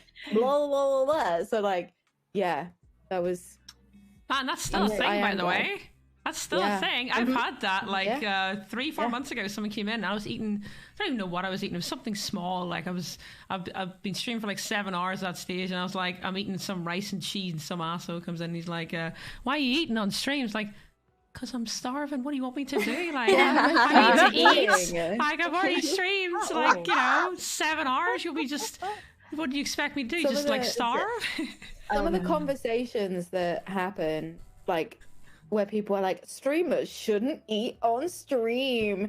Radio DJs don't eat. And I'm like, yeah, but they have 3 minutes or 10 minutes every how often to like not be on air. Like, and you can't even see them. them. Human beings. So you don't even know if they're eating. You know, we were talking about like when you mentioned the partnership push, and I remembered trying to get partnered on Twitch. Like it's been about like 7 or 8 years for me now, I think. Wow. And I remember I think I got partnered when The Forest came out, because like the partnership threshold, it was dumb, and you had to get lucky and ride the wave of like a new game coming out. And that push, like it was amazing that I got it in the end, but like before then I'd been applying for partnership over and over, and they always say you should try face cam. And I was like, god damn it, no, Not paid. Wow, That's bad. Yeah, they did not like no face cam streamers back then. They hated them. Like they were pretty rough. I remember. I think you actually tweeted something about that, Kiwo, didn't you? From what I remember. Yep, probably I would have done. I was absolutely livid, but then it's like, try something like different and unique. And it's like, I don't have a bloody camera. That's pretty out there. Yeah. So, have you ever thought of getting a VTube model? I have. Yeah, I have one. I love that. Oh, you have one? Yeah, I have one. I know you have one because I've seen yours. It's really good quality. But Kiwo's, I want to get one made just because it's crazy. I remember like VTube. It was before FaceRig came out, and I actually saw a streamer, and I think his username was like Scribble TV, and it was basically VTubing, and he had his own little custom 2D avatar that would talk and emote, and it had all the face tracking and stuff, but it was just like, this is really cool, this is really unique, but no one's really watching it. And then FaceRig comes out, and then we've got the Shiba dancing while playing Counter-Strike going viral. Yeah. That's true. How much did yours, I'm assuming, Keekee, because you can give some advice on this then, because a lot of people have been looking into it. Like, how long did yours take to make, and how did you, like, obviously you have to pick an artist to do it, but did it cost a lot to get it done? Well, to the one that I have that is higher quality, I think well, okay, hold on. First, I want to say there's differences. There's 3D and 2D. I have a 3D one right now, but I want to get a 2D one. The 2D ones are usually more expensive because they're animating like still life, like a drawing, like they're making it so that it tracks your face, blah blah. Like I guess it's just more complicated. But the 3D one that I got one, I had one at first, and I think that one I only paid $30 for, and it was not as good. And then I was like, okay, yeah, this is not that good, so let me get one that's better. And I think that one I ended up paying like 100 and something. I can't remember off the top of my head, but yeah, it was a pretty decent price. And depending on what you want to do and how like professional you want it to be, and all those things changes like how the pricing and like how complicated your design is that you want to have on your characters. But yeah, so that's really good, actually. That's actually pretty reasonable. I thought, so I have a friend who does it as well. She VTubes as a fox, and she was saying like hers cost her, like she got a friend to do it, but she paid her friend $1,000. I think you've seen that. Okay, so I will say there are some that are like more a lot better quality than mine. Mine is pretty decent though, I feel. But I agree. For the ones that are more complicated, like that. Yeah, they can run you up to $1,000. Yeah, I've seen them and in like stuff the like 1,000 to that. 2,000 mark, and then like they do Yeah. all the rigging and stuff like that for you. Because I was looking into it for a little bit, because like makeup and Yeah. stuff takes energy, and I was like, let's reduce my energy bills in my body. Yeah. So let's do VTubing. But there is a Less Fiverr expensive. artist that I did use. That if for anybody that wants to just have one that's not as expensive right now, that I can like link you to, and just y'all could check it out and decide if that's what y'all want to do. Yeah. But I used her because they were like I liked how their art looked. And some of them are like some of them can be pretty decent, but then like they're kind of still like as far as quality go. And it's just like I was like, okay, if I'm gonna spend like 100 or more, like I have to like genuinely decide on someone or something that I like and that I know is gonna be the quality that I want, because I'm not gonna spend 100 and it's just like not that great, but it's just getting me by, you know? Yeah. Makes sense. Like it is definitely, it's one of the how Twitch is sort of going towards. If you look at all the VTubers, like some of them are crazy expensive. You can tell because like you've even got breast physics in some of them that are, but it's like a massive amount. Like switch sideways, it's like shh, and I'm like, that's not even realistic, but you've definitely made that a thing. And it's quite funny to see that, but it's like, okay, well obviously it's working out for you anyway, because they're sitting there at like 10k subs, and I was like, man, fair play to you. That's really, really cool. But I definitely think it's like it's going to be more of a mainstream thing in the next couple of years, because like not everybody wants to go on face cam, as Kiwo sort of proven it. Like at the end of the day, if you have a crappy day and you don't want to sit in face cam and get ready, like who wants to do that, you know? Yeah, like I was looking into like a PNG tuber, and I got like a little, I'm actually getting it made like right now, so I can do like chill game streams, because I love playing games, but like, so I do this thing when I'm concentrating, I chew my tongue. It's really weird, and I look really stupid when I do it. I really concentrate, and it's just like a total derp, and I get super self-conscious. So I've been wanting to like play games, because I love games like Breath of the Wild and things like that. But I'm like, oh, I don't want people to like see my concentrating face. So like I've started getting like a little PNG like rig, but it's so cute. It just like it like blinks and it like pops its mouth open and close, and I've got some props for it too. Got like a little blankie and some little hats. I'm gonna post a picture in our little hat. It's so cute. One of my really good friends went from being a webcam streamer, cam streamer, to a VTuber and a PNG streamer, and she's called Pastoroni Ravioli. That's the same artist, because she's the same artist as she Pasta? sounds like Sarah Silverman. I love her voice so much. Oh yeah, no, now I'm looking at it. Yeah, it's the same artist as Pasta's. Yeah, it's the same artist. Oh my god, she's so cool. She's gone from, she was a face cam streamer, and she now does she's really, like, really good. She's what's inspired me. I was like, you know what? Oh my god, like people will support this, because I think sometimes you get in your head that in Twitch, like only certain kinds of content will get support, and you know, like there's like almost like a collective pressure sometimes of what you think is like doable and what's not. And I saw her and I was like, oh my god, like she's being celebrated, and like I love doing like cute voices and stupid like characters and stuff, and like sometimes I get in my head about my appearance. So I was like, oh, like having this cute character will just like help me unlock like, you know, like voice acting and character creativity, and just like I can use the energy that I, you know, use to get ready, and I can like filter it into content like even more. So it's something I'm gonna play around with. I'm excited. I actually completely lost track of where we were. Who didn't I ask? Keekee? Yeah, me and Keekee. Yeah, me. And, I don't know who else said that. Sorry. Go ahead, because I completely like, we went on a tangent of VTuber, didn't we? So yeah, sorry. Yeah, no, it's okay. Who do you want to go first? You, of course. Go ahead.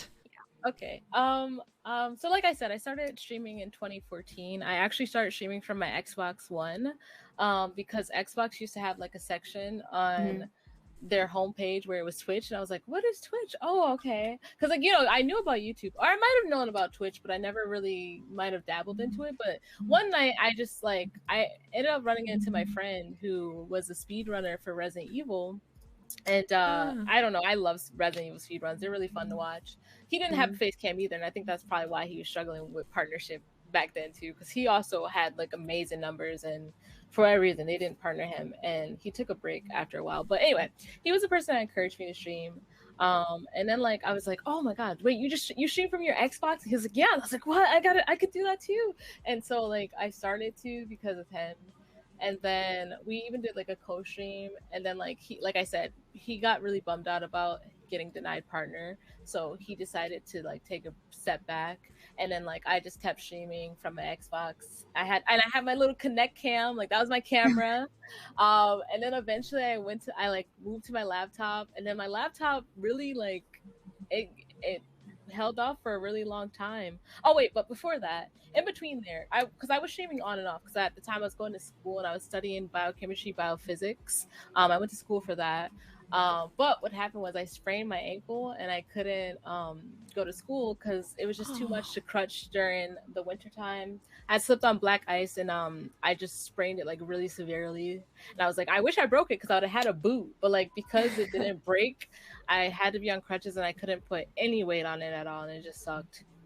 And naturally I deal with depression and anxiety, but because that happening and like being bed rested and not being able to talk to anyone, that was in 2018 by the way, and just not being able to like do much, I was like super depressed, and like to the point where it's like, you know, getting like those suicidal thoughts about things and stuff. So I was just like, you know what, let's stream and see what happens. And so like streaming saved my life and has made like a really big difference in my life. And so yeah, like I said, I was streaming from my console for a while, and then I moved to a laptop, and then my laptop was dying, and my community was amazing enough to raise funds for me to get a PC, and now I have a PC. And then I got partnered after I got my PC, but I should have been partnered before that. Twitch, so, you know, we'll talk about that. But yeah, I also got denied a lot.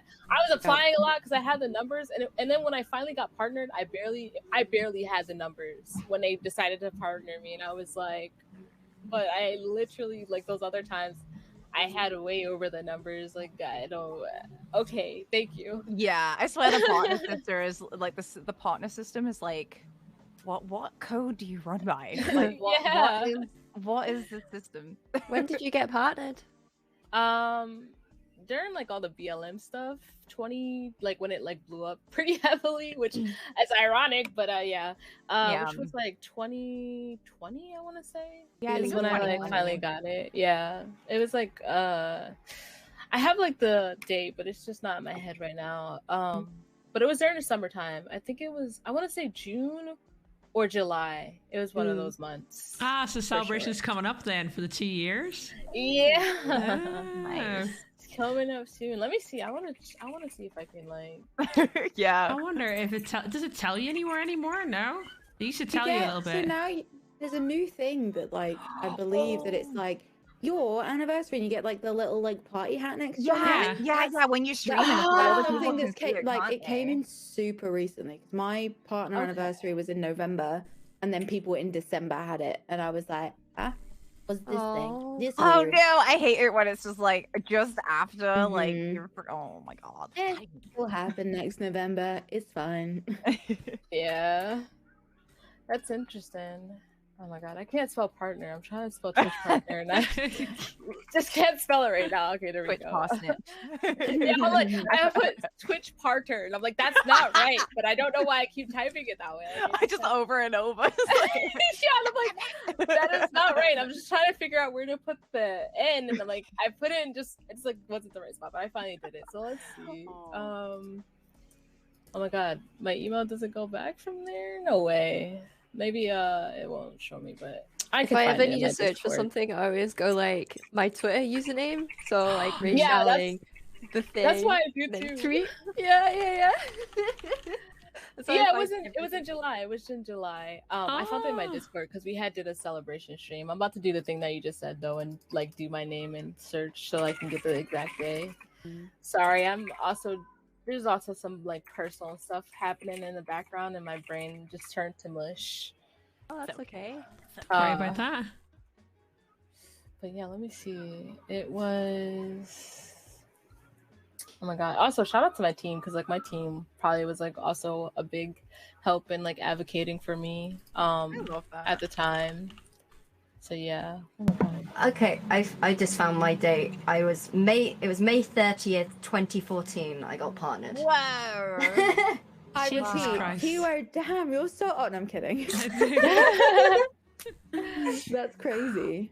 I was making how I style my scene hair app. Like, I think I was 15 when you got partnered. I was in my bedroom listening to Nightcore, doing Oh, nothing no. and just Oh my drinking God. Monster, and you were getting partnered. You were doing stuff. Baby Jesus. rage. Baby rage. Doing Jesus. stuff. No, sitting and sweating in front of a single monitor. Creating your name on the internet. That's what you're doing. Okay, July 27th I think, was Ah. like the day. Yeah, it was a cute day. I was like, oh wow, you didn't even expect it. That's nice. And I was so happy because at the time it just felt like crappy because it's like, oh my gosh, like I know I'm good enough and I know I can do a lot of great things on this platform if Twitch just continues to allow me to do these things. And I know that I know that I didn't need to be partnered to like prove that I was like good or anything like that, but it was just like, you know how it goes, like being partnered helps with a lot of things. And so it was just like, I just need this so that I can keep growing and doing the things that I want to do and excelling at the things, you know. It's a marker. But It's yeah. basically a marker. It's a stepping stone to Yeah. get to other places. And you know, at the end of the day, I think we all know that it's like, okay, all right, you know, tech doesn't mean as much as it, you know, it probably used to. And I think we can all agree on that. Like, you can do really well even as, you know, just an affiliate or even non-affiliate, because some people don't even sign the affiliate contract. We've got hundreds of viewers. I've seen that so many times. They're just like, I'm a YouTuber, I don't really care. That happens quite often. But it's a stepping stone, and it does help open doors and occasions. It's like you can say, okay, I have got to partner. I have pushed it to that section. And obviously you worked really hard for that, and you deserved it way before, but because Twitch being Twitch, we all know like they are very unclear on who they're going to partner and who they're not. Yeah. And the guidelines have always been moved. Like, there are goalposts that consistently move. We all know this. And like, even when I applied, it was like 150 viewers. I had 150 viewers, didn't get it to the third try, and I was like, bruh, what the hell's happening? You know, I remember them sending me a partner email, and they said, okay, you know, we want you to get to this stage. We want to see if you can keep, you know, growing and staying at the 150 viewers. And I was like, fine, sure. Next time we got an email's rejection, we got an automated response, and I got so angry, and I sent them a message back saying, why am I getting an automated response as a rejection? I've already proven that I should be getting it. And they were like, oh, apply in another 2 weeks. So I sent another, you know, me and Blue both applied in 2 weeks time, and we got it literally instantly. It was in the middle of the stream as well, so it was very like random. But it was like just literally just a sub button appeared and somebody subbed, and I was like, what? And it was Because yeah. before partner you couldn't sub to people, right? Yeah, yeah, There you could was, not sub. It didn't there exist. was- Affiliate was not there. Sorry, go ahead, Keekee. What was it? Because I remember getting partnered, and it was like, your sub button will come in tomorrow. You can email us what badges that you want, and email us your emotes. And I Yep. was just like, oh, Yeah, because they had like an alternative program, right? That if you to subscribe on, I think I've heard of like something. It's not like street. Affiliate. Yeah, it was, I think it was like I don't know, something like Heart something maybe. Yeah, there was. Oh, So yeah, before, when affiliate wasn't a thing, there was like people would like be able to basically pay the cost of a sub, but it wouldn't be connected to Twitch. Yeah, It yeah, it was was- like through like an it was- extension or something. It was Oh. it It worked the was. same way as, so you go on the website, you would pay $5, it would alert on your stream, and it would work the same as Frankaface or Mhm. BTTV, Yeah. where the emotes would be enabled for that user. Game Wisp. Game Yeah, Wisp, Game that's it. Wisp. That's Yeah, it. I don't know why I thought it was like Heart. It was like that something. orange Uh, icon, Yeah. right? Like a Yeah. cogwheel. Mm-hmm. Yeah, I remember that. The affiliate thing actually really changed things around for me. And I remember being really conflicted on socials because there was a lot of my partnered friends who were like, we've worked for this. What the hell? And rightly so. Like partner, like you said, Megs used to be 500 viewers at one point. Yeah. Kiwo, Yeah. you grinded so hard for Yeah. that purple badge, and so I felt for you guys. We didn't have a purple Partners. badge back then. What are you on about, babe? I felt for you honestly when like Twitch came out with the whole like, yeah, anyone above 3 viewers who, let's be real, it's quite simple to do that, can be sub now, and you can get badges, you can get all these perks that you guys work so hard for. But on the flip side, if it wasn't for affiliate, I genuinely don't think I could have gone like full-time streaming and been able to quit my job in order to be able to grind for partner. So it's kind of like double-edged sword type thing. I know people were upset with affiliate, like some people really were, but the way that I've always seen it is like, who cares if someone else doesn't have as many viewers as you, but they can still make money? Like, why is it any of my business? Why would I care about like someone trying, you know, like it doesn't hurt me and it helps them. So you know, like we had the grind. It happens. Like some of us get lucky and some of us don't. Like I feel like for me, I feel like my career was definitely a huge fluke. And I feel that for myself, not as an agreement about you. But like I'm like, I feel that.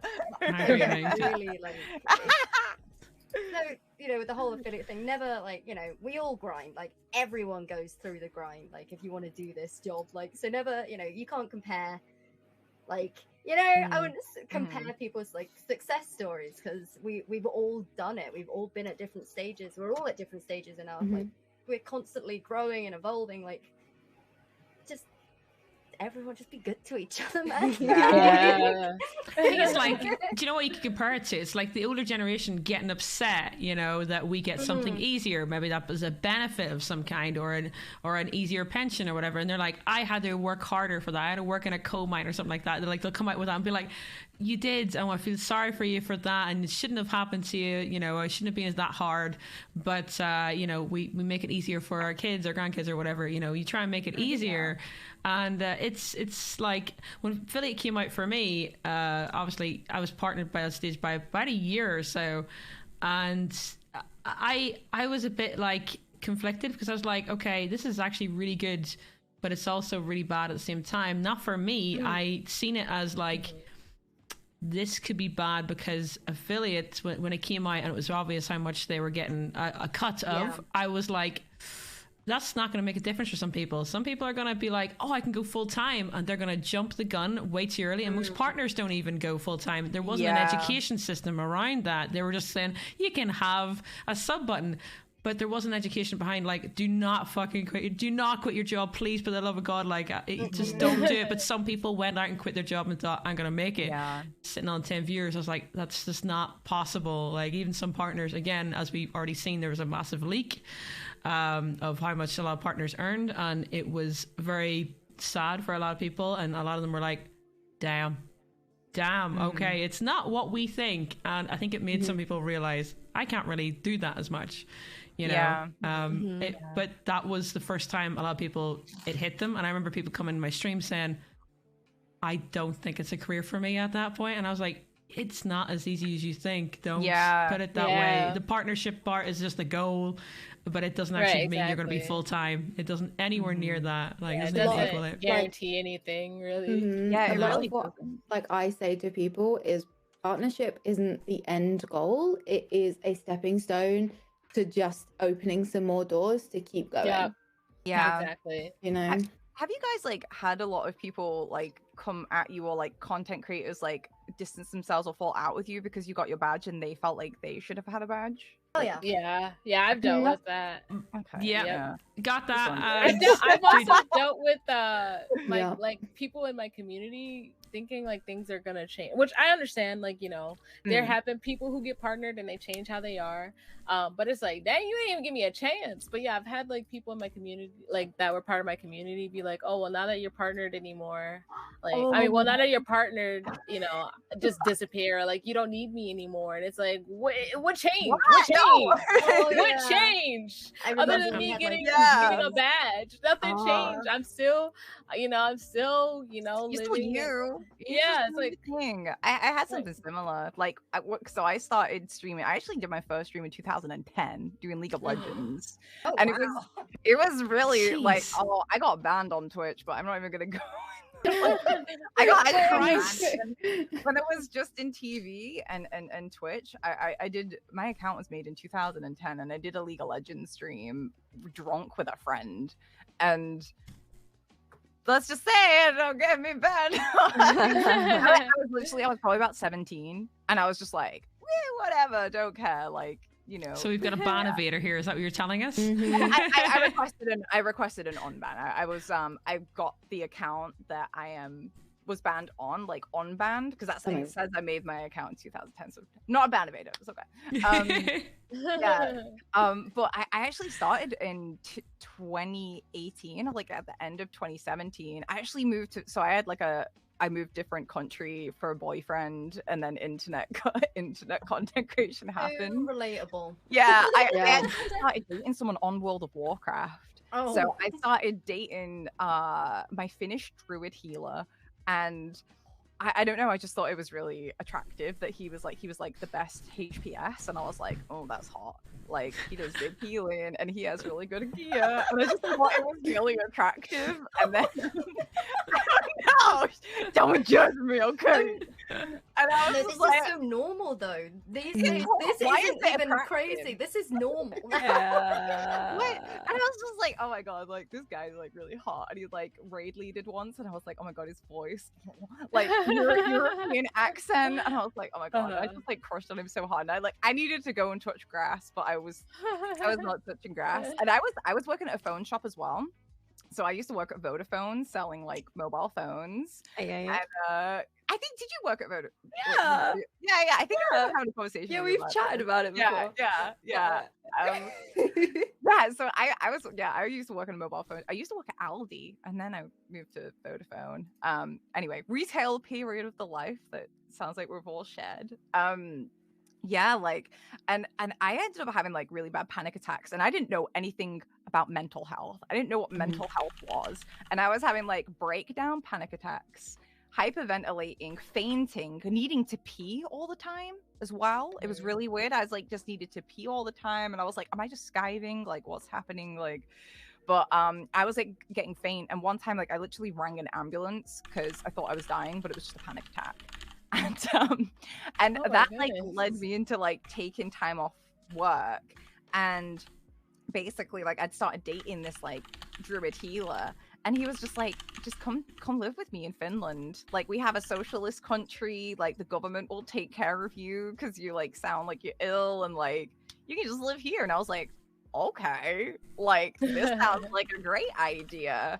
So I was like 21 at this point, 22 maybe, like I'm 27 now, and yeah, I ended up moving to Finland for about 1.5 years, and for the first like 9 months we were just like playing World of Warcraft, and I was like a little bit of a housewife, and it got boring really quick because I don't know, I just like wanted to do something more with my life, and I was like, I'm really lonely. I didn't speak Finnish, and I lived in like a little village of like 1,000 people, and Finnish people, there's like a really weird social thing where they don't speak to you. They don't like to speak English unless they're drunk. Especially in like small villages, because like they're really embarrassed of like their English skills. Because it's and they only spoke to me when they were drunk, and alcohol is like a huge part of the culture there and stuff. It was really isolating, and I didn't drive, so it was like, okay, like go back into content creator roots, like because I used to do YouTube videos like when I was a lot younger, back when I was like 15. So I was like, okay, maybe I could get back into YouTube. And I like looked into it, and it was like Jake Paul and Logan Paul, and I'm like, who are these people? Like, because back in the day I was doing Minecraft with like LD Shadow Lady and like Small Beans and like that group of people, and like the Sidemen have become the Sidemen now. I'm like, oh my god, what's happened to what KSI's on the radio now? Like, what's going on? Like, I literally used to play Call of Duty with these people. Like, what's going on? And it was so weird, like, because I'd like sworn off like that kind like gaming content. And I was just like, I didn't think I'd be interested in it, but I was like, I wanted to make friends because I was so like lonely. And then like YouTube wasn't really my thing anymore. So then I tried streaming and I just really loved it. I loved like having a conversation with people, and it was really good to like have a catch up because I had these like people coming in who were like, oh my god, I grew up like watching your Minecraft videos in high school, and like, oh my god, like, and then we'd have a catch up about life, and it was just really fun. And yeah, like, so that was in like 2017, and I got partner. I just checked my emails, so I started out like doing like Fortnite and video games, and like I remember that's when I first met you with like Fierce PC Rage. Like, do you remember like with Fierce PC? Oh. Like, I don't know, like I was just like, I had no idea what I was doing. Like I literally was like such an anxious mess. Like I didn't even realize I was like living in survival mode for like so much of that first portion of my streaming life. Like I was so anxious and insecure. I remember meeting you, and you were quite a like an anxious little like deer. Yeah, like I remember meeting you for the first time. Sweaty deer as You well.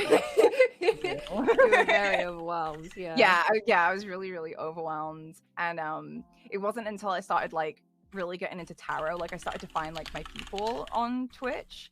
And then I met Sweet Anita, which is like, you know, like Twitch's UK gem. Like she's an absolute gem. Love her so much. I love her so much. Yeah. So she like took me under her wing. We started hanging out before she blew up.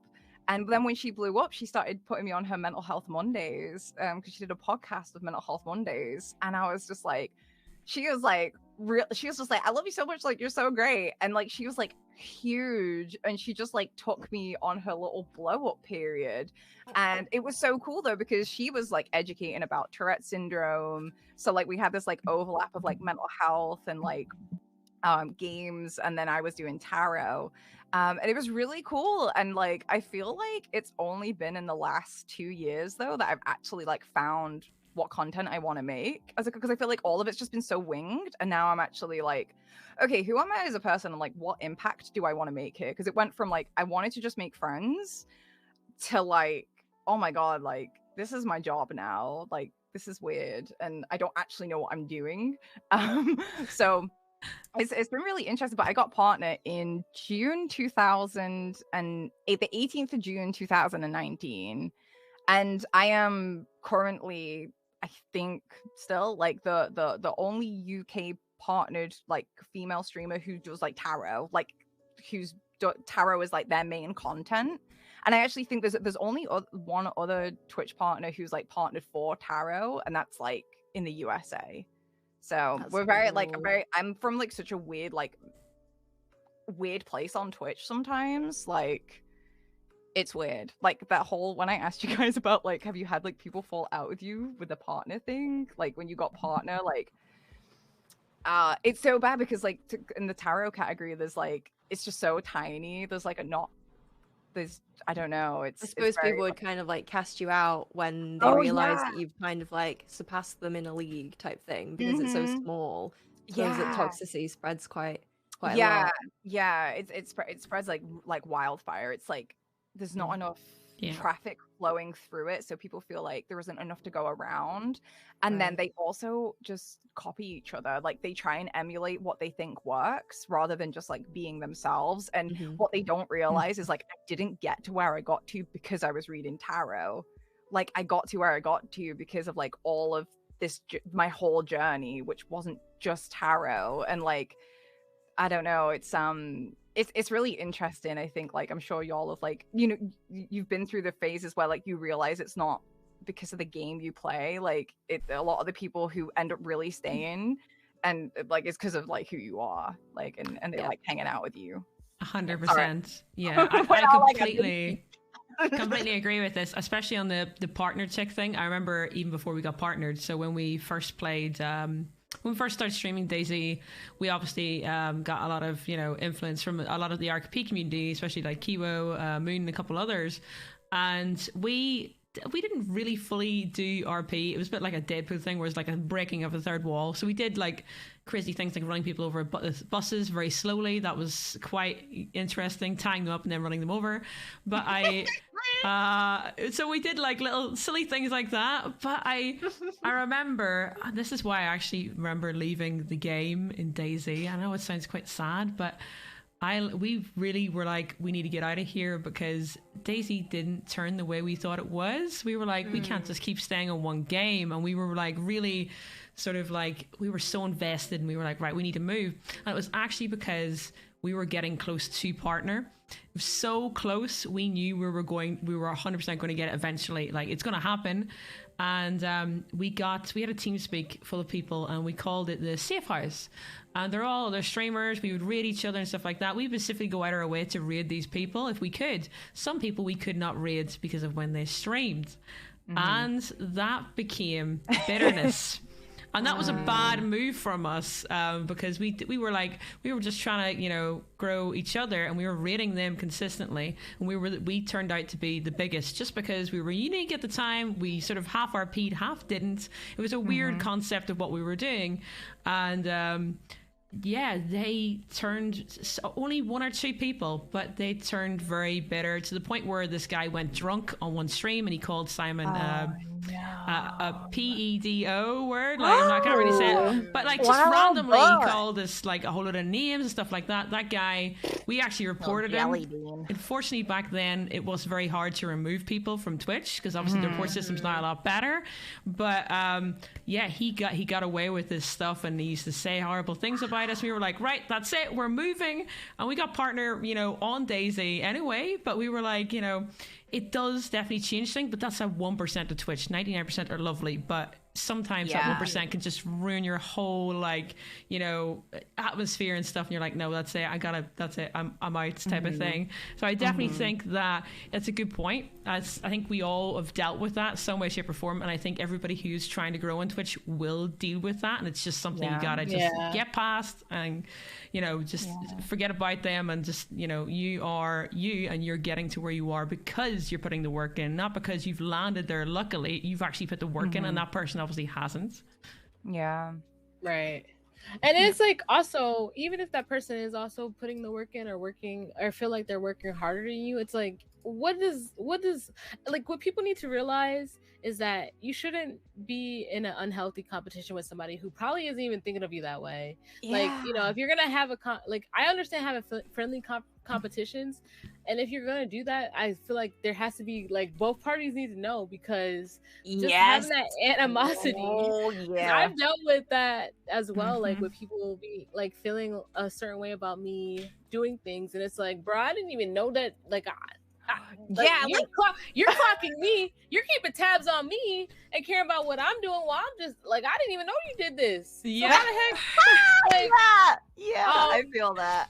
And I calling the mites. And it's just really important for people to remember that there's enough space for all of us. And people sometimes, we can have similar ideas or similar things can happen to us. That doesn't mean that somebody also announcing something, maybe when you announce something, is them trying to take away from you or take away from your spotlight. But it's also at the same time, y'all both can be in the spotlight, y'all both can hype each other up, y'all both can uplift each other. And it's why does it have to be where you're feeling like, oh, this person did this to spite me, or this person, they knew I got contacted by this certain thing too, and I posted mine, then they're gonna post theirs. Like, girl, boy, ain't nobody or them, nobody's worried about you the way that you think that they are. Like, the world does not revolve around you. Yes, your world revolves around you, but other people's worlds does not revolve around you. They're doing other things. And it's just I never get people they get salty like that, but it's they never have the courage or the balls. I'm gonna say balls. I just feel like that's the better word to use. To come to that person and be like, yo, you made me feel this way, blah blah blah, or I feel this way. And it's people be in denial, I think, about them being envious or feeling jealous of people. So of course they're gonna project it in a way that, no, you're the problem, you're wrong, blah blah. And it's bro, you need to please go do some healing within yourself. Get security within yourself, because now you're making drama for me and people are getting this false narrative from you about me. And annoyingly, some Yeah. people don't do their due diligence when it comes to hearing stuff about people. Oh my god. So for a Yeah. long time, He's like they were like, preaching so hard right now. I'm like, yes. yeah. So like for a long time, I dealt with like people who are like I said, I'm marginalized, and unfortunately, sometimes in the Black community, it is a very uplifting community, but sometimes like in marginalized communities, like for some reason people get in that mindset that like we're at war with each other, like you can't only my friends can succeed. If I don't like you, you cannot succeed. And so like for a long time there were like people within like some communities that I was marginalized in, since it's intersectional, you know, I'm not just Black, I'm, you know, marginalized in all different ways. And there was a time where there were people who didn't like me for no reason. Like they didn't even know me, or like they knew me a little bit, but they knew the person more, so they sided with that person. And then eventually that person showed their true colors of being crappy. Or like these people show their true colors of being crappy, and then like then all of a sudden I'm getting messages like, oh my god, I'm so sorry. And I'm just like, I've gotten so many of those messages of people apologizing to me because they allowed somebody else to influence the way that they think of me or do things. And I'm just like, bro, like, okay, like I understand wanting to be loyal to your friend, and like if your friend is saying somebody's being really crappy to you, like I totally get like wanting to go to war because like I'm ready to fight for my friend. But it's just like with certain things, it's like I wish people, especially like in the creator space, because I think it's just so important, I wish people would just try to do their due diligence and really go out of their way to like really see how that person is. Because when they when people finally got to talk to me or like got out of being up somebody else's ass, they were able to think and like see like, and after interacting with me being like, oh my god, you're so like nice, you're so cool, you're so awesome. And I wish I knew that, like I you know, I'm so sorry. And then like from there it's like I try not to hold grudges. I got some Scorpio placements that want to though. But and I try my best to not do that or be resentful or be like, I don't want to have that energy, especially because I'm also a really spiritual person, and I just know like holding on to certain things is hindering my growth or blocking my blessings by me allowing that negative energy to continue to like sit there and be on my like energy. But sometimes it's so hard because it's like, do I be nice to this person now that they apologize? Like, okay, no problem. You don't want to just let them in like to like the inner circle and be like, yo, I'm gonna treat you like how I treat like the people who I know love me, because it's like you know, I kind of you did do that thing though, so yeah, exactly. You're like on the outer crust. That's what I call it. There's like a piece there. I'm like, you're on the out of the crust, and like you're just gonna have to prove yourself now with time. Right, exactly. And then like it's like you contributed to that trauma, because I have trauma from a lot of that stuff. So it's like I'm literally traumatized. Yeah. And now you're apologizing. I don't know if I should trust you. I don't know if you're trying to traumatize me more by apologizing and then gonna do more damage when I let my guard down. It's like, oh my gosh. Please. This all sounds so awful. I'm like, I've never experienced any of like really? this. No, most I've ever experienced. Maybe we should just compare astrology charts and like see what we've got. So I'm like, this is all right. Rage, it's time. You smell. What? That's it. Oh, hey, man, come on. Right, fine. Starting you know beef right now. You're a poser, and you're never gonna subscribe to World of Warcraft. You lie. I heard that don't come for me. Stream World of Warcraft. Somebody else playing, and she Warcraft for longer than confirmed. I thought. And my bank account is like, why are you paying a tenner a month? You ain't playing Show this. me the receipt. Why? Show me receipts. Why don't you show me receipts? Let's go. Megs wants me to show her how to play World of Warcraft again. So, I mean, Queenie, you need to resubscribe. You need to get blue on, and we need to. I've already got max level. I got sponsored and got a free 50 boost. It's fine. I'm already done. I've got up levels. I don't know what you're talking about. I'm pro already. What about your gear? What about my gear? It's garbage. Yeah.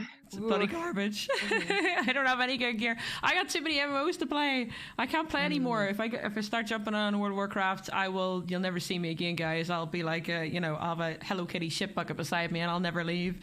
So there's no point. No mood, honestly. Like- That is like the biggest mood. There's a joke with Alex. Alex is like, Megs, if you start playing WoW again, and there's another one with my boss with Destiny.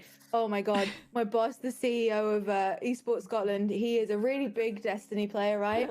And Witch Queen, the expansion's just come out, and he's like, Megs, you telling me that you were a massive Destiny fan about to start playing Destiny again is honestly like you telling me that you have a really, really insane drug habit, and I am concerned for you, and I am concerned about your workload. And I'm like, I just killed Savathun. What do you even mean? Don't come to me.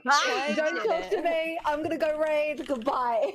God, I've been playing RuneScape for the last 17 years. My account's almost old enough to drink now. I'm Kiwo. I'm a RuneScape widow. My other half maxed like a year and a half ago, and I'm just like, I didn't speak to you for like a year, and yet you're still somehow finding things to do in RuneScape. Like, please just put the clicky buttons down, please. I have a He's like, "But leave, RuneScape. this," and I'm like, yeah, okay. I have a RuneScape boyfriend that I never officially broke up with. Now I think about it. Oh my god, you Oh, I have Cheating. like 3 of them. I have a RuneScape boyfriend who stole my account, and now I never Oh. can play RuneScape again. He stole your Because of account. the trauma. Yeah, I was like, I had the cute little poom poom shorts and the cute little outfit that went with the poom poom shorts. I was so happy. I put so much time into that game when I was younger. I was like, I can never do this again. I can never go back because my account's gone and I'm just sad. Even though I feel like they probably like wiped a lot of the older accounts when they moved to this new system. I don't know, maybe Oh not.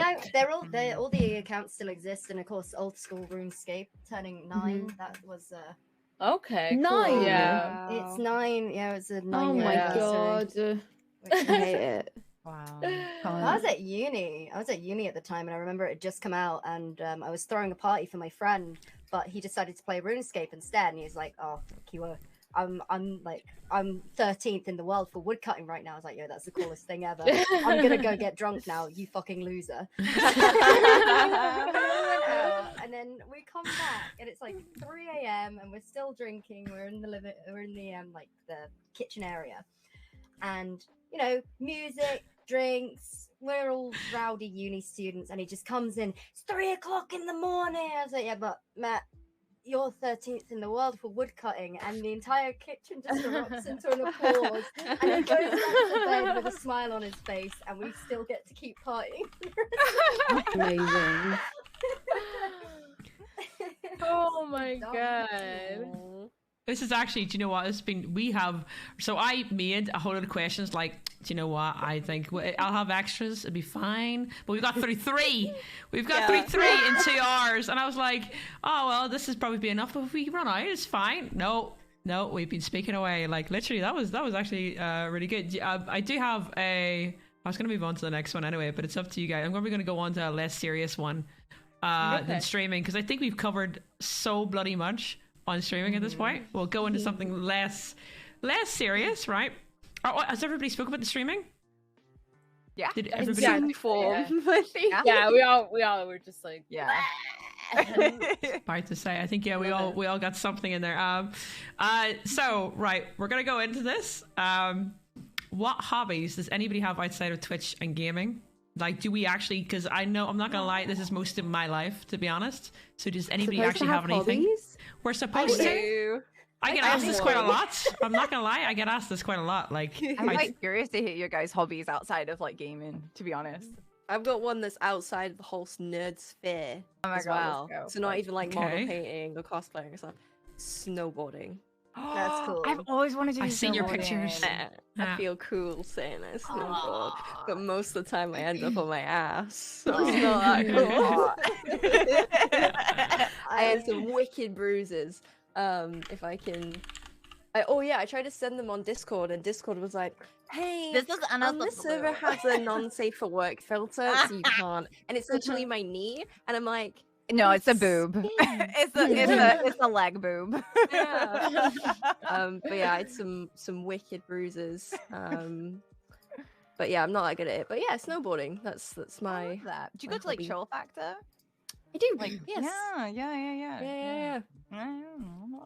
Chill Factor is so for those of you who don't know, it's near the Trafford Centre, Manchester way. It's basically the UK's biggest indoor slope. It's a wet slope. It's not a dry slope, which means it's real snow, big snow, real snow.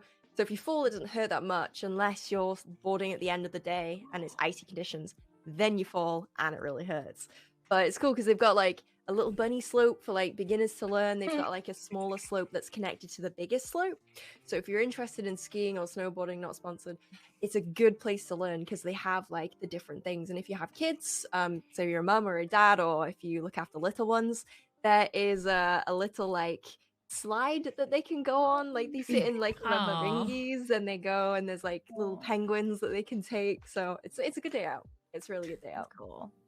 My favorite thing is like you're sat telling this to me when I live in Scotland. Like I I literally know, live like an hour away from a ski slope. Like what do you? I'm like, yeah, I don't know how to ski though. Still don't know how to ski. I would just recommend it because I know you've got family this area type thing. So yeah, if you do, then just go. Just try it. Just give it a go. I want to try it. I've never been skiing or snowboarding. I used to do airsoft, and I want to get back into it because it's so cool getting dressed up. I thought it was paintball. No, Yeah, but like airsoft paintball, is the cool one. Man, I did airsoft and leggings. Worst decision ever. Don't do it. Yeah. Oh, is it still really painful? Is this paintball Jeez. more painful than airsoft? Airsoft is worse. Oh my god, you're like more it badass then. I was like, it can be worse, soft. but I think paintball, like, because the pellets are a lot bigger, it can be worse. But with airsoft, because you bring your own guns and then you have to like test the like FPS limits, and sometimes people's guns are, we call them hot because they're firing too quickly. And I have been completely torn to shreds by like, you know, it's drawn blood. Like even through like my armor and stuff. I'm like, yo, this isn't okay. Fix your gun, dude, please. But I always feel really bad because you know you look really cool when you're doing it. I remember like I was breaching this fort and I knew there was someone like round the corner. I had this P90 that I use, and I was like, okay. I dip round the corner and I just open fire, feeling like Rambo, and then I realized that I just shot a 12-year-old.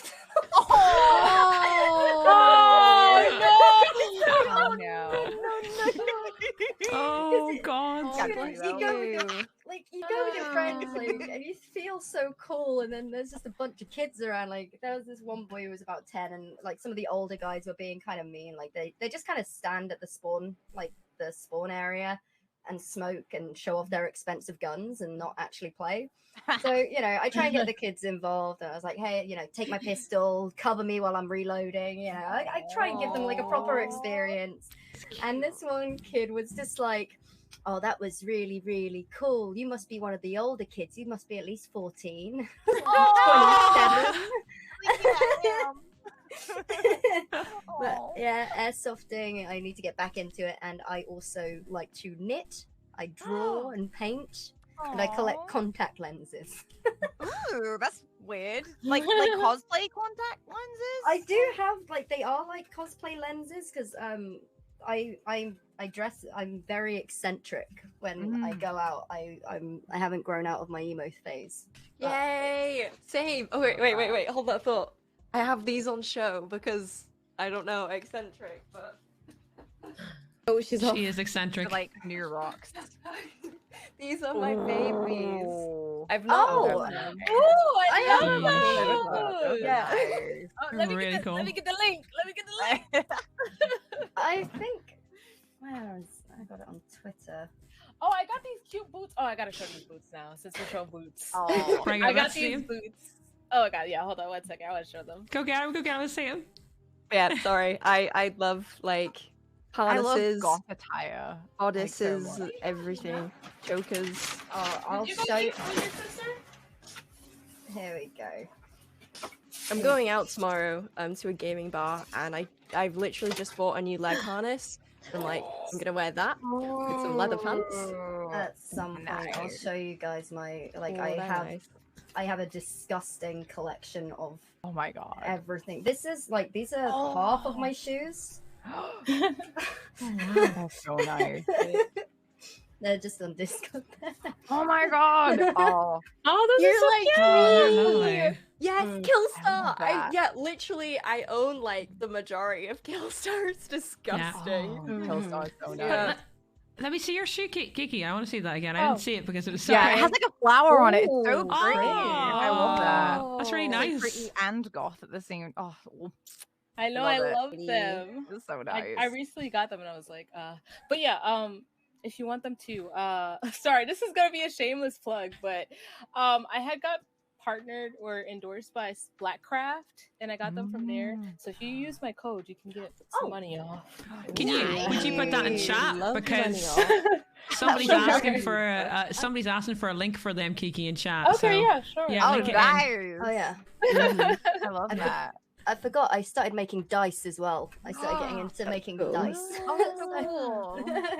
That's very cool. Oh wow. They were for my friend's vampire deck for magic. All right. Yeah, they do look like Oh. blood drop. That's quite cool. Mm. That's really cool. Nice. Really cool. All right, who's telling their hobby next? I'm dying to tell mine. Go for it. I don't have Oh. any hobbies. I just find so this Yeah. is really interesting to me. So go ahead. Really? Yeah, I have You don't nothing have outside of this. Wait, you don't have any? What? No. Okay, we're gonna grill you on that one. So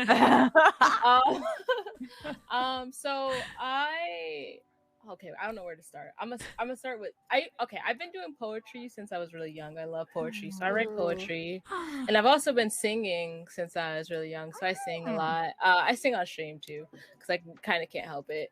So yeah, those are like two, and I dance, but I never like did any professional dance, and I just like to dance, and I dance. And then I longboard, and I love longboarding. Longboarding is really fun. I almost died longboarding, by the way. Oh wow, that was I meant to use code Keekee, but anyway.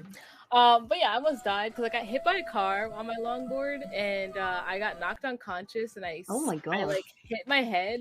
I'm surprised I didn't have any like bleeding or anything. Like nothing. Like I literally like I have I still have scars on my hands. Like you might not be able to see it very well because they're kind of starting to blend in, but there's this gnarly scar right here on my knuckle from when it happened. So yeah, I have a lot of hobbies, but those are the ones that I wanted to say. I also self-taught myself how to play acoustic guitar, but I haven't played it in a long time. And I was self-teaching myself how to play piano. That's so cool. I love that. I love jamming on instruments. That's like, yeah. I literally like, I don't know if it's an ADHD thing, but like, I like literally like look at some hobbies. And I'm like, oh yeah, I'll get that. And I have like little like, I have so many storage things around my house just to like store hobbies that I kind of got into. So like, I was really into like steel drums. Like, yeah, I really like steel drums. They sound good. They're awesome Yeah, to, they're like, so listen cool. to. Like, I love Yeah. like I don't know. I got really into like atmosphere, like making music type stuff of like steel drums and like chimes and stuff like that. I've been trying to touch grass recently, so I've been getting into gardening. And like it's so satisfying. Like I got one of these, like they're called like a hydroponic like plant grower, and it has like a light. Yeah, and like I've got lettuce, I've got cress. I'm growing like a little lavender is like shooting up. I've been taking photos of them, and I've been like doing my garden. I love it so much. Like I thought I was like too lazy to like get into things properly. Like I was just like, nah, like I don't think I'm gonna like it. But for my birthday, which was February, just gone, I like set like a whole thing of like, if anyone's buying me any birthday presents, like it has to be gardening related. So I'm like guilted into like doing this hobby that is gonna get me away from the computer because I'm such a League of Legends addict. Like y'all were all talking about World of Warcraft and RuneScape. I'm like, is anyone like, am I used to like, play League. yeah, it's so toxic. Like it's Yeah, that's terribly why I play I Smite survive. now, but it's also Oh, toxic. Smite is so fun too. I know, I love Smite. I was like, it's yeah, really League, good. I Smite over haven't- League of Legends. I don't think I've played League since like 2009. Yeah, it's been a long I've- time since I've been played. playing since like 2010, and like Oh I my still God. I took a big break from it, but I've kind of been getting back into it, and it's so like I don't know. I don't know. I think I'm addicted to like the grind and stuff like that. Yeah. Because like I don't know what it is, but yeah, I've been getting into like gardening is one thing, and then I guess like I don't know if it because it does kind of relate to Twitch, but like I teach astrology. Like I teach people like how to read astrology. I have like a little class that like That's I cool. host. That's so Yeah, cool. it's so cute. I love it so much. By the old astrology class, like they're so I just love them so much. But they're really into like deep, like trying to Mhm. find their like past life issues and like resolving them. And we'll do like meditations to like let Mhm. go of like trauma. And it's really weird. It's really eccentric, but it's like, oh my god, it's so healing. Like, and it's like. I don't usually talk about it a lot because it's like very like close to my heart and I'm like, oh, I don't want people to like judge it, but it's one of my Yeah. hobbies is like teaching like people teaching people how to like read astrology charts and doing gardening and playing random instruments and like I don't know, I collect a lot of like random shit. I collect crystals too. I And collect crystals as well. And I even made a protection spell jar for me because I do like a little bit of witchcraft stuff and like practice stuff. But I didn't want to talk about it because I know people are weird about that stuff. But yeah, a little witchy baby. Protection jar. Yes, let's go.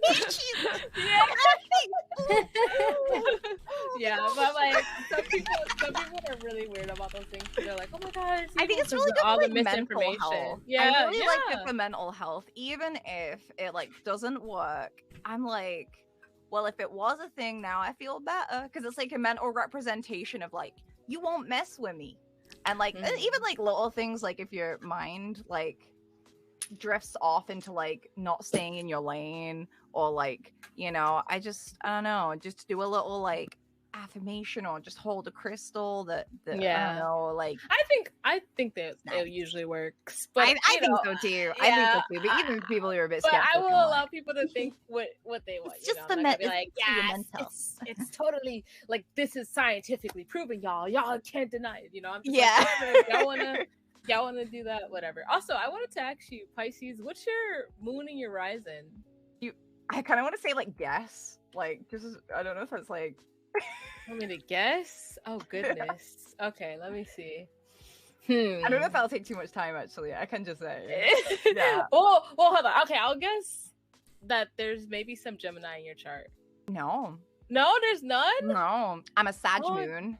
I was gonna say Sag. I was I'm gonna say Sag was spicy. there. I'm a Yeah, spicy kind of like moon. is spicy. Yeah, And I I'm so got a Virgo jealous. rising as well, Oh, so yeah, I like Virgo Virgo rising. energy. Like, Okay. it's You gotta tell me how all this works, because I'm just like, I'm happy to be here. I'm Like, just you like- guys being happy makes me I'm like, happy. the but I have moon looks no nice idea. outside today. Yeah. Yes.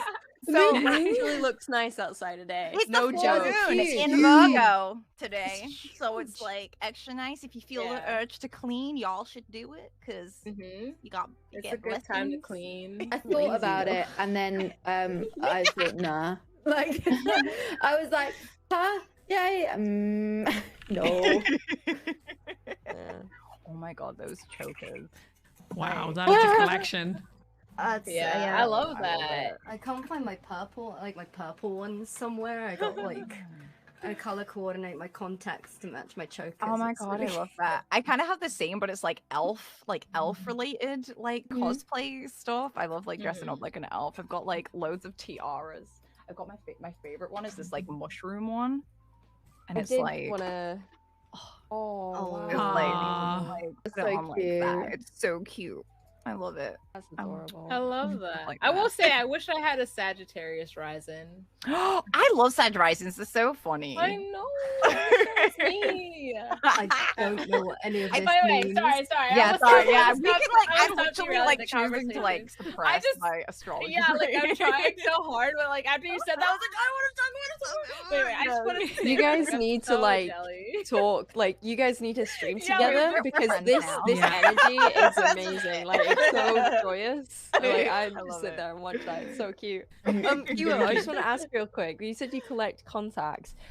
Do you wear prescription though? Because No. prescription, that's the thing. It's like I wear prescription contacts, and so to be able to wear colored contacts, I need to have prescription in it, and it is such a pain. So I Same. pretty much Joy just of I wear Life's no prescription worky. contacts that are colored for cosplays because I cosplay.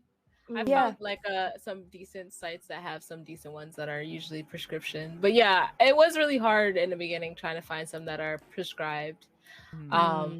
And I feel like maybe it's different too because I'm in the US. Maybe they're yeah, the it's UK's awful. like they for- yeah.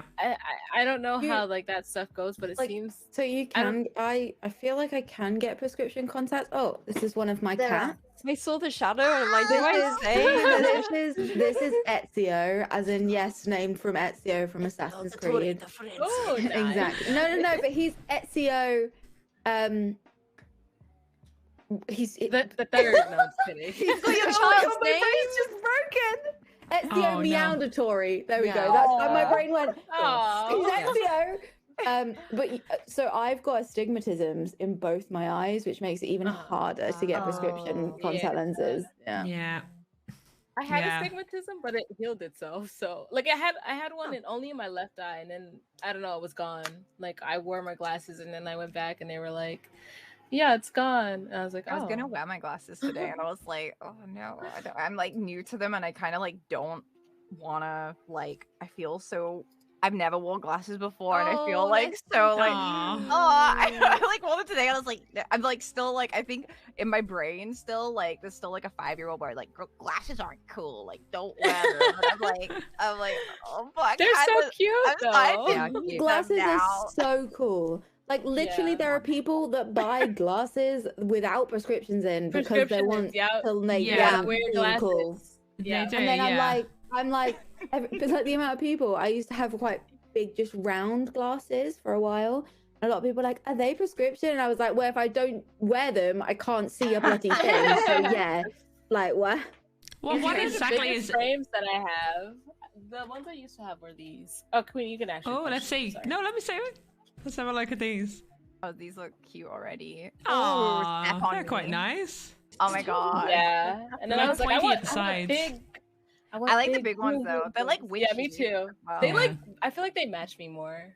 Yeah, for sure. Yeah. Yeah, I think they're very much in fashion, aren't they? Like the ones that are larger. Like I don't, I don't wear I wear contacts, but like because I'm -4 and 4.5 in my eyes.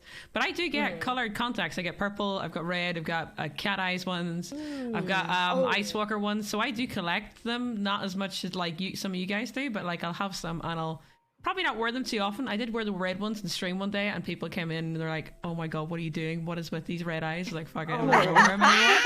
But like, you know, I love contacts, man. Oh dear. Have you got I wear a? them daily.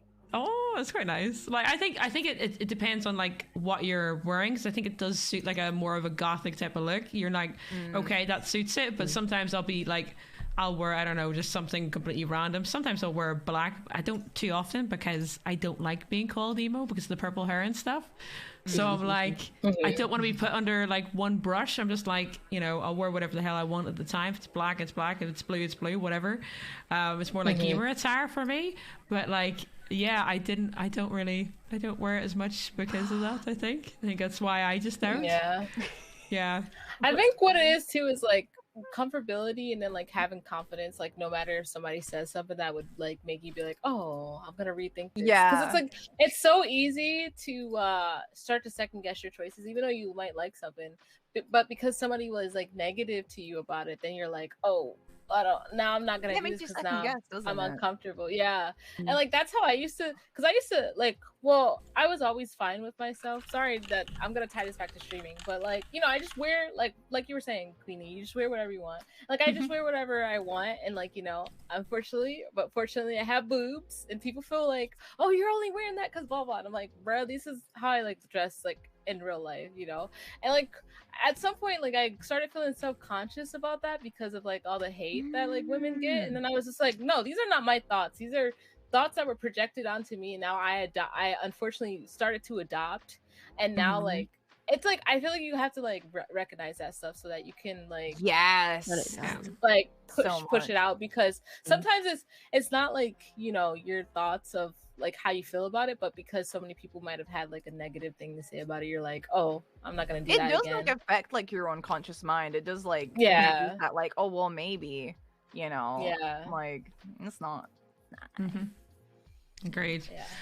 Well, before we start wrapping up, I'll do one more question, right? And then we'll start wrapping up because I know it's getting quite late for the UK. Obviously not for you, Keekee, not too late. But for us, it's getting quite late. No, what are you sorry about? Like, this is what I wanted anyway. I wanted, like, we have all different experiences here. It's quite nice like that. And it definitely needs to be, like, at least a US present. There's going to be 2, but Azuki, of course, dropped out. But what we'll move on to, just, again, maybe keeping a bit more lighthearted, right? Because this is, I think this will be something that I think you actually, Keekee, will like to answer, because I'm sort of similar in this, because I love anime. Guys, if you could live anywhere in the world, where would you want to live? Go for it. I look at that face. I knew full well. Go ahead, Keekee. Go on, answer it. Wait, like, are we saying like, okay, wait, does the place have to be real, or could it be like anything? It can actually, you know what? It can go into gaming as well if you really want. Like, you could, because like, of course, we could always live in like a gaming world if we were lucky enough. Depends on which one, of course. But yeah, go for it. Go. I might need a moment. Yeah, I will let everybody else say, because like I was like, oh yeah, anywhere. Anybody gonna answer that one? I kind of want to live on my Animal Crossing island. That sounds so stupid. But like, I've spent so long like making it what I want, and the ability to being able to jet off everywhere and have all these little animal friends. Like, I don't have like 50 animal friends anyway, but yeah, I think I genuinely just being on a place that is also really sunny but can sometimes snow at Christmas. Like, sure, let's go. You know. I don't think it was stupid. And your island's probably amazing. Yeah. And you've customized it to you as well. Hard, isn't it? Exactly, it's what I Kiwo, want. if you say Dizzy, I will be like, what the hell? Why would you want to live in that? I've been to Chinaris. I've been to real life Chinaris. Oh yeah, oh you have, yeah. Never again. I don't want to hike up Skyrim Mountain ever again, please. But I think probably. Oh gosh. I mean, I want to visit Japan. I don't know if I'd like it though. So it's like, Yeah. Yeah. Like, there's always places that I'm like thinking like, oh, I would love to live there, but then it's like, but when you live there, like, will it be everything you think? Because like, I'm always like Japan or like France, and then, but I really love New York. So like, realistically, I feel like I would just stay in New York. Because it's, I don't know, I feel like there's no place like home. But maybe if it was like a more of a magical world, maybe I'd want to be like a sailor, like one of the Sailor Scouts. So I'd be like in Sailor Moon or if we're talking real places as well, it sounds really cheesy, but I live in Scotland and I don't want to live anywhere else. Like, I love Scotland. It's so beautiful. It's so pretty in Scotland. It's so beautiful. I was in Scotland for New Year's. It was amazing. Yeah. Scotland's beautiful. I'd really like to go visit Hawaii, but I don't know if I'd live there. Because I lived in another country, it made me realize how much I love Britain. Like, because like UK banter and stuff like that, like, and how we are with each other, like, I sometimes wish I lived somewhere sunnier, but I just really like the UK. Like, I wish it was just sunnier. Like, that's like my only wish. But I think I'd like to visit, like, if I could at any time, like, go to Breath of the Wild, like, world. Oh yeah, and just like go ride a horse. But maybe like turn on, you know, like on Minecraft where you can like go on like safety mode where there's no enemies. Survive, it's creative. Yeah. Yeah. Like, yeah, I wish I could do that in Breath of the Wild. So like, you know, I can just go and explore and have a good time. But all the good things are there, but all of the like killable things, it's like you can toggle it on and off. Yeah. You know, send your ex-boyfriends there, toggle it on. Go in, toggle it off. Yeah. I think for me, I want to go back to Wales. That's my home. Because I live in Manchester now, and I moved 3 years ago to be with my boyfriend because the miles was just too much. The fuel was too expensive even back then, and mine now. And yeah, I just miss Wales a lot. There's a lot of things here that's just you wouldn't think it because it's literally just next door in England and Wales, and there's so many English people in Wales and vice versa. There is a difference in culture. And it's just simple things like Welsh language comes first in Wales, and it's just you get used to seeing things that way. You get used to seeing like croeso I, like welcome to, and then like somewhere and stuff like that. And I just miss that, and I miss the hills, I miss the valleys, I miss the people, I miss the language. But and I will go back. I miss the house prices mainly. Oh yeah, God, yeah. yeah. I was thinking of moving to Wales once because it's just so cheap. If you want It's even cheaper incredible. house prices, have you considered Scotland? Yeah, Even but Scotland's, cheaper, like, Northern so Ireland, far just saying. away. It's like Wait, isn't Wales Northern Ireland is- like super expensive? No, it's cheap. My house is 130 quid. It's detached 3 beds, or well 4 bed, but this is room 130 one. quid, hold on. 130 quid. Oh my 130,000, god. 130k, not 130 I have quid, no idea 130k. what that is. Oh, Jesus. 130k, and I was like, do you know what, this is perfect. And it's went up by like 30-40k since like lockdown, so it's only been 2 years, but it's cheaper over here by we beat you all, okay? All right, nobody wants to live over here apparently. So I live in Brighton, so anywhere is cheaper. oh god, I looked at a 1-bed flat there and it was like 160k, and I was like, why the hell is it so dear? Obviously it's the gay capital, you know, I get it. It's like you want to live there because it's the best, like party life, it's everything, but I was like, I could not afford to live there, man. I could not do it. I don't know how you do I can barely it. afford to live here. I can barely afford to live here. It's a nightmare, but yeah, it's home. So I'm one of. They call me a unicorn because I'm not one of the students that moved here. So it's home. Yeah. But that's the thing though, you're living there and you're paying for it, but you're paying for the atmosphere, the nightlife, that's what you're paying for. Like, I think there's like, you gotta choose one or the other. You gotta choose like amazing nightlife, but it's costly to live there, or you live in the middle of nowhere, but there's no nightlife, you know, it's like one or the other. And I think that's what Scotland, Wales and Northern Ireland is. It's like you're in the middle of nowhere. There is no nightlife really, not to the extent there is in England, because it's like crazy. So that's the drawback. That's what you gotta pay Where for. I lived in Wales, it was quite good because you lived like 30 minutes away from, or it sounds like far away, but you live like 30 minutes away from not even 30, like 20 minutes away from the train station, like the main town, and then you just get like that to England. Like you could get it to Chester, you could like get it to not Cardiff, that's in Wales, but you could like you were connected. Whereas when you're up in Scotland, when Meg comes to visit England, she has to fly. Because it's No, I don't have to fly. I just don't feel like paying like an arm and a leg for a train ticket. Yeah, but Like, that's what I mean. It's like stupid. very Flying far from away. Edinburgh to London can be about 20 quid each way. If I got the train, I am paying like 200-300 quid. It's Yeah. insane. But if I was Scotland's to, great. if I was to, What's the Scotland slander, guys? Come on. I'm just too lazy to walk up your hills. Jesus Christ, man. That I will take. I literally live at the bottom of a really big hill, and I'm just like, nope, no thanks. hills suck. Yes, Feels Bubba. so. Come on. Yeah, Oh. gold try it in. If I lived in a fantasy world, gold try it in. Oh, Wait, Whoa. isn't that Wait, where they hold have all up. the role play? yeah, I've been there before. I play on an RP server. I play on Argent Dawn. I RP. You know, it's I'm not accustomed to it, and it's when you guys called out like where would you want to live. Quite a few of the people that watch me were like, she would live in Goldshire. She would live in Goldshire. Oh my she would live in God. Goldshire. So I just want to say, yes, I would live in Goldshire. Okay, admit it. I love Just that. love everything about it. The music reminds me of my sister as well because she was Aw. like a human in the northern Northshire. The starting area for humans is right there. So Yeah, I remember that. yeah, amazing. Yeah. Good vibes. That's Good cool. vibes. Cool memories Yeah. unlocked when I go there. Oh, I love just that. remembered another place I would live. I would definitely live in the galaxy or probably on the moon because I love the moon.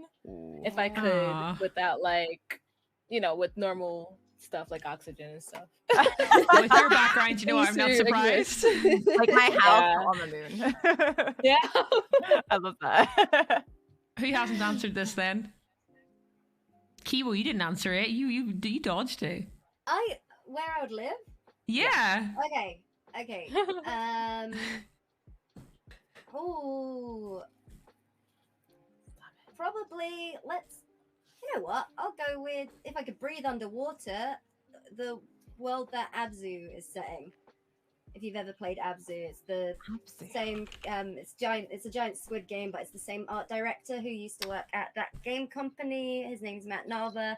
They're known for Journey, so it's a very similar style.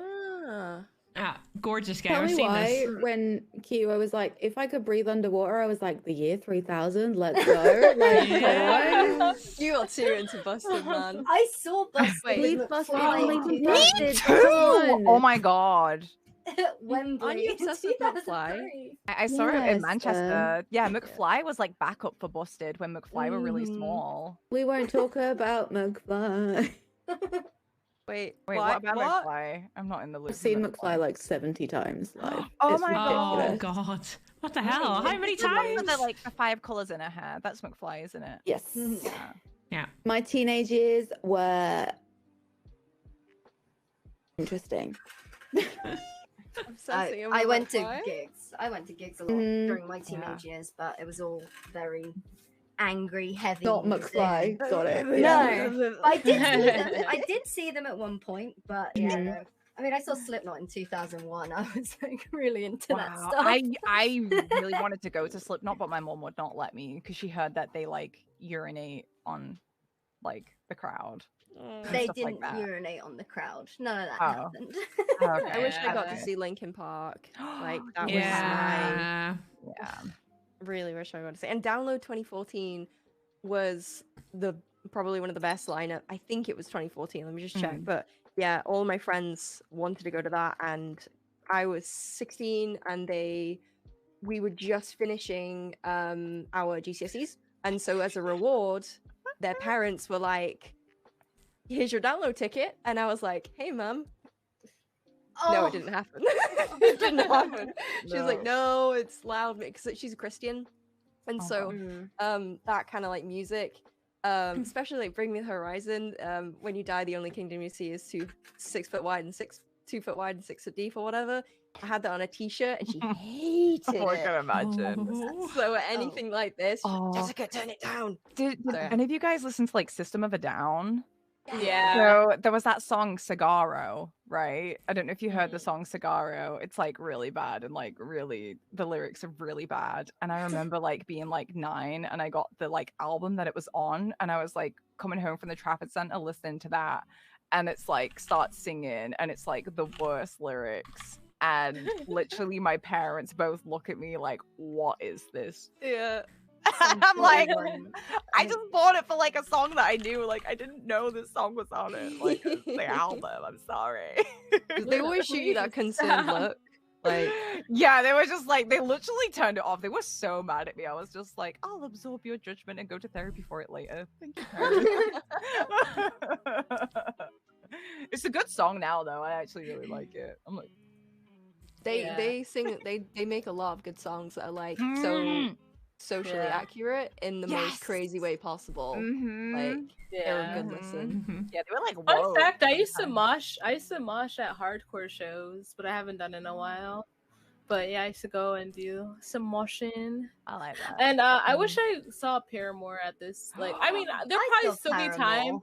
to see them Mhm. eventually, but like they used to do like free New York City shows, and I just never got to go to any That's of so them. cool. So Aw. I know My Chemical Romance are doing like a gig soon. yeah, My Yes. is going to it. they're doing like a whole big tour. Mm-hmm. Yeah.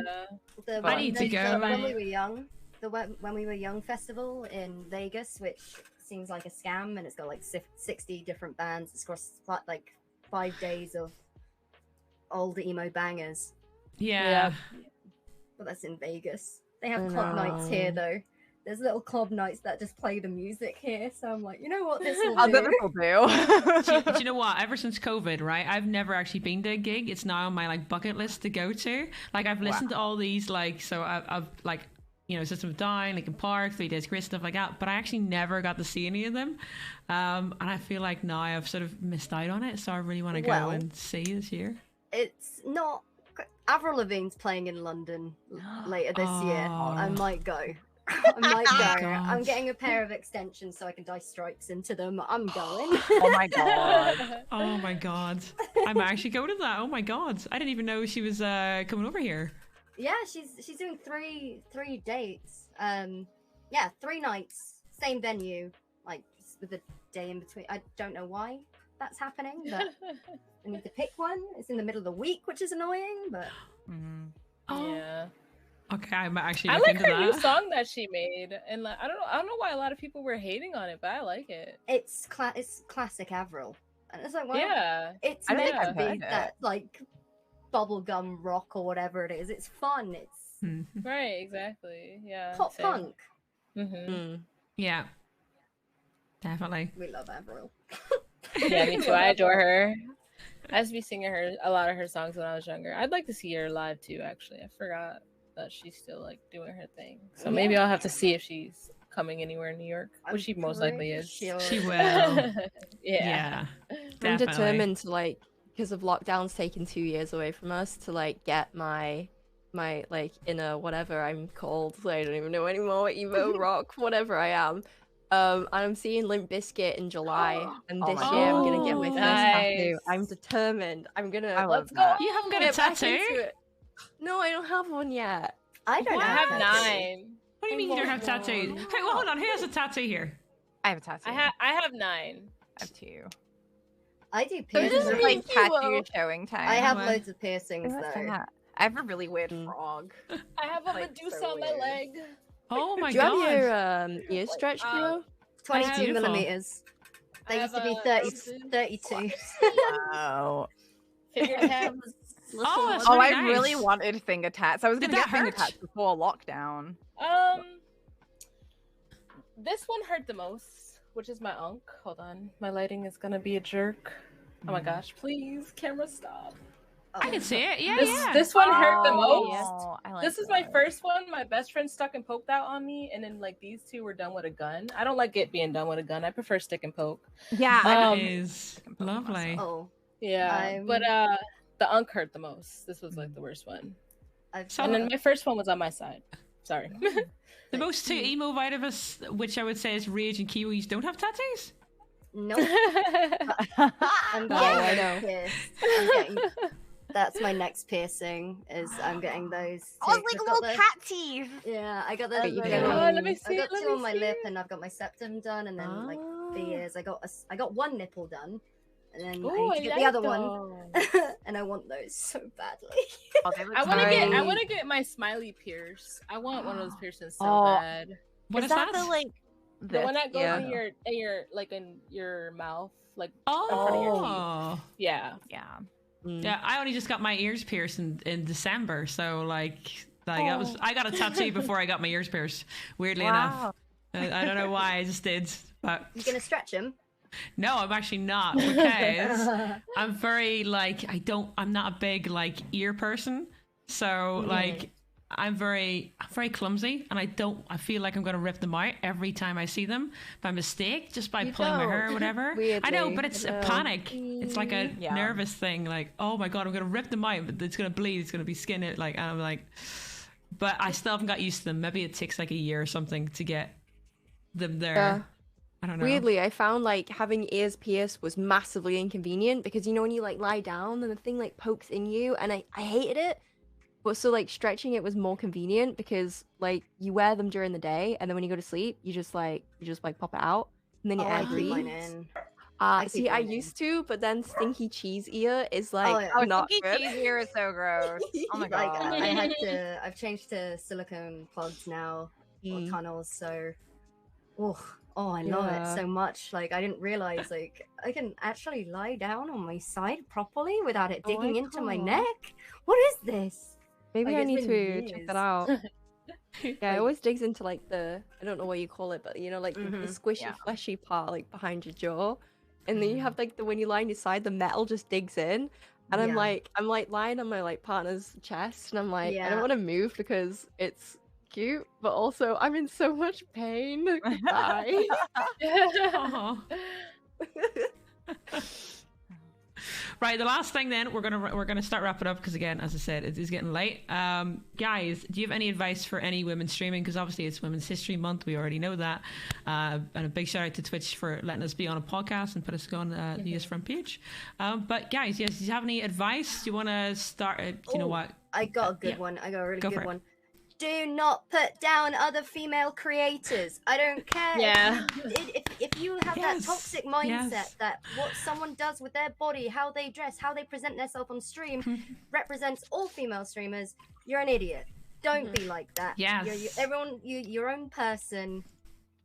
Let people do their thing. Thank you. Yeah, completely agree with that. 100%. That is so freaking true. So freaking true. I'd say mine would be just find out what you sort of want to do. I mean, like at the end of the day, you can do whatever the hell you want on Twitch to a certain extent, without breaking TOS. As long as it doesn't hurt anyone. As long as it doesn't hurt anybody, it doesn't really matter. You know, have fun, chill out. Don't put too much pressure on yourself. Is probably, I think that's the biggest thing, because at the end of the day, we do put pressure on ourselves. Body wise, specifically, is probably the biggest one for you know, people who identify as women. That's the biggest issue, I think, for a lot of us. So yeah, don't put too much pressure on yourselves. If you are going to start streaming, don't worry about it. Do face cam, don't do face cam. I think that's probably pretty much shown from this panel. Like, it's, you don't have to. Do what you want. Yeah. My thing would be protect yourself.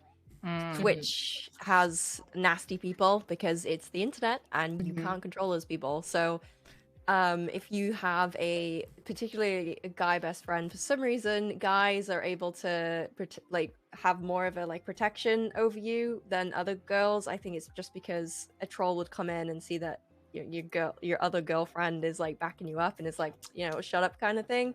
Whereas if you have a guy best friend, they tend to like back off a little bit. So align yourself with good men on the platform who can protect you, your channel, and your identity, and also your reputation. And make sure you choose those people carefully, because they're an extension of yourself. So if they start acting up, then it falls back on you. So make sure you have someone to protect you.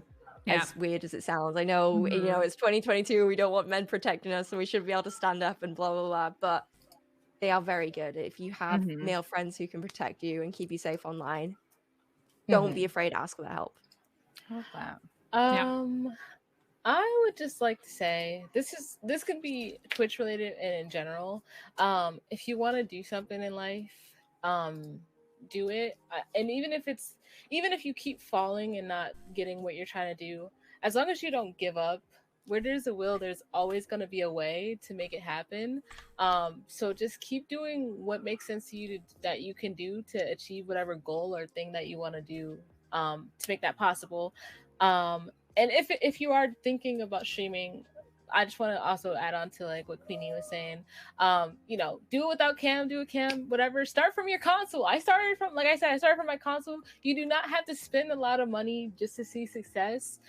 As long as you're having fun and genuinely doing things and putting yourself out there in the ways that you want to succeed, it will always, and like especially when you're being genuine, it will always come back to you tenfold. You will always be blessed. You always have good things coming your way as long as you're genuinely doing it. Oh, dog attack. Alex has just come home from the pub, so the dog is going mental. It's floating. It is a floating dog. Magic dog. Oh. No?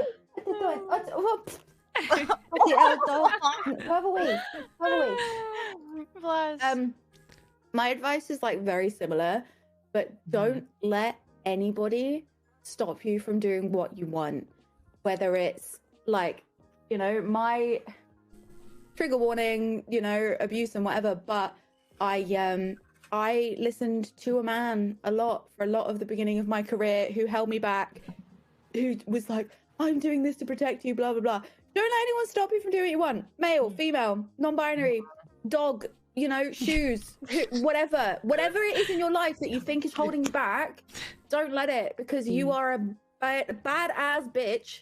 Yes. And you can do whatever you want. Yeah. Period. That's Yeah. it. This advice is also Send. good. That's so good. Yeah. Like, I would second like everything, and then also, I think like advice for like, I think for any streamer, but maybe more for female streamers, is just like be careful who you're financially reliant on, and like how much power that. Yeah. Because Mhm. when you start streaming, like people will try to get power over you, and like Yep. by using money to Yeah. get power over you. So just be aware that that's a thing, and you know, if someone is like making you uncomfortable with like those kind of things, like honor that it's okay to be uncomfortable with that kind of stuff, because sometimes like there is like, trust your gut with certain things. I remember when I first started, that would happen a lot, and I didn't understand, and I felt so guilty. I felt like I was supposed to appreciate it, because it was like, you know, a lot of money. It was really great, but there was strings attached to that I wish like, because this is the thing too, I'd recommend talking to other creators about the issues that you face, not your audience, because if you try and open up with your audience about your issues, like they can just be like, oh well, you're getting money, da da da da da. I would say only other creators like really will understand and be able to like guide you. And don't be afraid to like reach out about those kind of subjects like to other content creators, because I'm sure we've all been there, and it's such a lovely like relief when we hear other people that go through the same thing, and like, I don't know, like it's just such a weight off your shoulders. And if you ever just be careful of, you know, that money equals power sometimes, so people will try that with you. So if you have weak boundaries, low self-esteem, you can attract a certain like type of person, so just be aware of that. So like, again, like I think all of that advice as well, like with rage, like having good men that will like protect you, like they'll be able to sniff out that kind of, They set a good example for the rest of Yeah. the men in the chat. Yeah, Yeah. for sure. yeah Yeah. Yeah, and don't be afraid to like reach out to other content creators if like something does feel a bit weird, just, you know, and there's like guilt associated with it where you feel like you should feel a different way, like just maybe reach out and just double check, get a sanity check on it, because there's a lot of things that sometimes I felt like I should be a certain way, but actually like it's actually kind of toxic, and it's mind and that's my advice. I hope that makes sense. I definitely agree with that as well. Reaching out, like, because I think I've done that too. I've accidentally dumped that on Keekee a couple of times and been like, you know, this angers me so flipping much, and I just get angry, and I'm like, I need to send this to somebody. But like, it is definitely, I agree with all that advice, like 100%. Especially people who might be donating or anything like that. Like there has to be boundaries set. If they push over that line, yeets, you know, give a warning and then yeets. You know, I've done that. I've got 3 out of my top 10 overall are gone. I had to get rid of them for that reason. You know, there is rules and there is things, there is boundaries, like, and if you set them clearly, it's definitely something you have to do, especially as a streamer. You know, even as a woman in general, it just has to be something you do. Set them, and if they break them once, warning, next time, yeets, whatever you're comfortable with, of course. But that's what I would say. Definitely. Can I add on to that? Also, not just having men that are gonna protect you, but just having people that are genuinely want the best for you, because they're, like we were saying earlier, sometimes you can have people who are your friend that you think are your friends, and they're literally praying for your downfall. Oh my god, make sure that you have people in your corner who genuinely want the best for you, and when they're giving you advice or they're listening to you, they're not giving you wrong advice. I would say like have multiple people. the wrong way.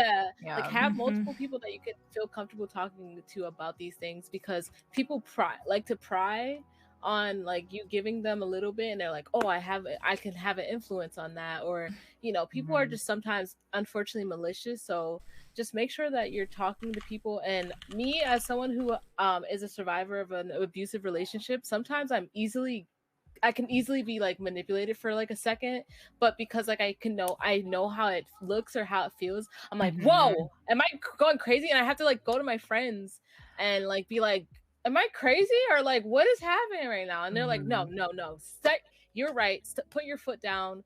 No, like that person is trying to take advantage of you, and they will gaslight you and manipulate you, and you know, just make sure you can have a group of people or friends, or even if they're not even Twitch related, like even your real IRL friends or whatever, like have people in your corner that you know genuinely are going to advocate for you and look out for you. 100%. Completely agree. I think everybody's Like I gave solid said, advice. You're a badass bitch, and you can Yes. do whatever you want. That's it. Let's go. Like, it doesn't matter. It doesn't, like, you know what I mean? All these people can get you down, but at the end of the day, you're a badass bitch. So, guys, that was amazing. I appreciate every single person coming out here, and obviously, you know, Megs, I appreciate you coming last minute as well. And I appreciate everybody who you just came on. I reached out to everybody, guys, I appreciate you all coming out. This podcast was fantastic. Like it was great. Thank you. I enjoyed this so much. Like this is what I think. I was like, okay, you know, we need not only positive people, but people who, you know, are from different backgrounds, different ages and stuff like that. Of course, baby Rage here. But baby Rage here. But do you need so a note good. for school tomorrow? That's fine. I love you. But No, I love it though. Like I gel well with like a lot of you guys, despite the age gap. I think know you have everybody gray hairs and stuff, but Yeah. no, I love it. I appreciate you bringing me on because it's nice. Do you know what? I think so some of us knew each other, but of course now we do definitely all know each other at this point. But chat as well, please go and give every single person a follow here. Obviously, Keekee below me, Rage to this direction, Meganyy to this direction, Kiwo there, and Pisces, of course, here. Guys, go over and give them some love. I'm sure if you did not see the start of the stream, go and watch that part of the podcast. I'll clip it and stuff like that. But there is the links all in the chat. Please go and give them a follow because they definitely deserve it. And guys, I think that is the end of the podcast. And everybody came out in PJs. Kiwo's definitely in PJs. Oh, yeah, definitely. 100%. You can't see them, but they're there. I'm wearing a Thai massage t-shirt that I got. I did a Thai massage class. Come on. I did a class to learn how to massage people. Ooh. Yeah. That's fun. That counts as My PJs. pajamas now. It's my pajamas. That counts. Is I had to anybody find pajamas. Sorry. Oh, it's fine. Like I mean, like onesie, Udi, anything like that was totally fine. Mine Just were comfy dirty. clothing. They had like stains on them, and I'm like, well. Hey, that's worth it. That's worth it. Is anybody streaming? Is going to stream or anything like that? Nah. I'm going to bed. I was thinking Oh, that I gotta was do gonna, anime but I night. probably Yeah. shouldn't because it's Gremlin. Fine. You're a badass bitch. Nobody can stop you from doing what you want. Come on. Exactly. What's up, guys? So, Exactly. Yeah, Queenie, thank you so much for hosting this. Thank you Thank for you. keeping Thank us you all so together. much. Yeah. Thank I you know for it being here. can be hard to cultivate like old streamers together because you don't like each of us are used to being like in front of the camera and having an audience to govern ourselves, and sometimes it can be an overlap. But this group has gelled so well. Like I've thoroughly enjoyed listening to each and every one of you. Keekee, like I'm so glad to meet you, and I'm so glad to happy- meet you. Yeah, I'm just happy to like see new people and meet new people. So yeah. I was think like, I'm the only US baby, and there's some stuff I don't know what's going on, but it's so nice to just still like listen, like where you guys are like talking about things that correlate to like your livelihoods that are like similar. I'm like, oh, okay, what does that mean? Like Queenie earlier said like a currency, and I was like, what is that? Like, how much is that in US dollars? I'll translate it next time. You wait until we start saying quid, and then you're like, Yeah. Yeah, we Yeah, I start was saying like- quids instead of like, Wait you know. until you learn that there is the difference between there is Scottish money and, you know, the rest of the money. Just And wait Northern till you Irish learn money that. too. We And have our Northern own Irish ridiculous money. notes. Exactly. we don't get unique money. You don't want that. Wales. The English people don't take Cheap. it. You give them to the English people, and they're like, Right. "What is this monopoly money? Go away!" So trust me, you It's don't always want like, it. sorry, I don't, we can't accept Scottish pounds. And I'm like, it's literally the same thing. Ours just have otters on. And It's yours legal don't. tender. That's it. This is exciting. It's like do you know what it is like? The Canadians coming over and trying to give you guys money, Keekee. It's the same freaking thing. That's what it feels like for us. We're like, but it's the same. It's just, I don't know. It's just so weird for us. Yeah. So weird. I think the difference with Canadian is that there's like a slight difference in like how much like ours. I think ours is now more than theirs. So like that was like an issue where it's like it's technically the same, but yeah, no, ours is just literally the same. It just comes from a different bank and has. Oh well, yeah. Then in that case, they should just take it. Yeah. I rejected. Strawberry bought some merch off me in person, and he gave me Scottish money, and I was like, yeah, no thanks. Wow. I'm never coming to see you ever again. No. Can't believe it. I know now. I'd gladly take Otter money. That's much better than having a random Otter money. face. Our money Otter has like, you know, big influential women figures on it. Like Scottish money's better. Big influence. Big influence. It's got Kiwo on it. You know, like... I love it. Meg's just selling Scotland even more. Like, just nobody wants to come to Scotland, so I can sell it as much as I want. None of you guys are like, nah. But thank you so much. Yeah. Guys, I appreciate it. I'm gonna see if I can get like another front page from Twitch. I'll be like, hey, this worked. But we'll see if we can do that. That'd be cool. Yeah. Like a regular thing would be quite nice to get everybody back involved. But guys, I'm so glad you enjoyed it, and thank you for all being here. Thank you. Have a good you. night.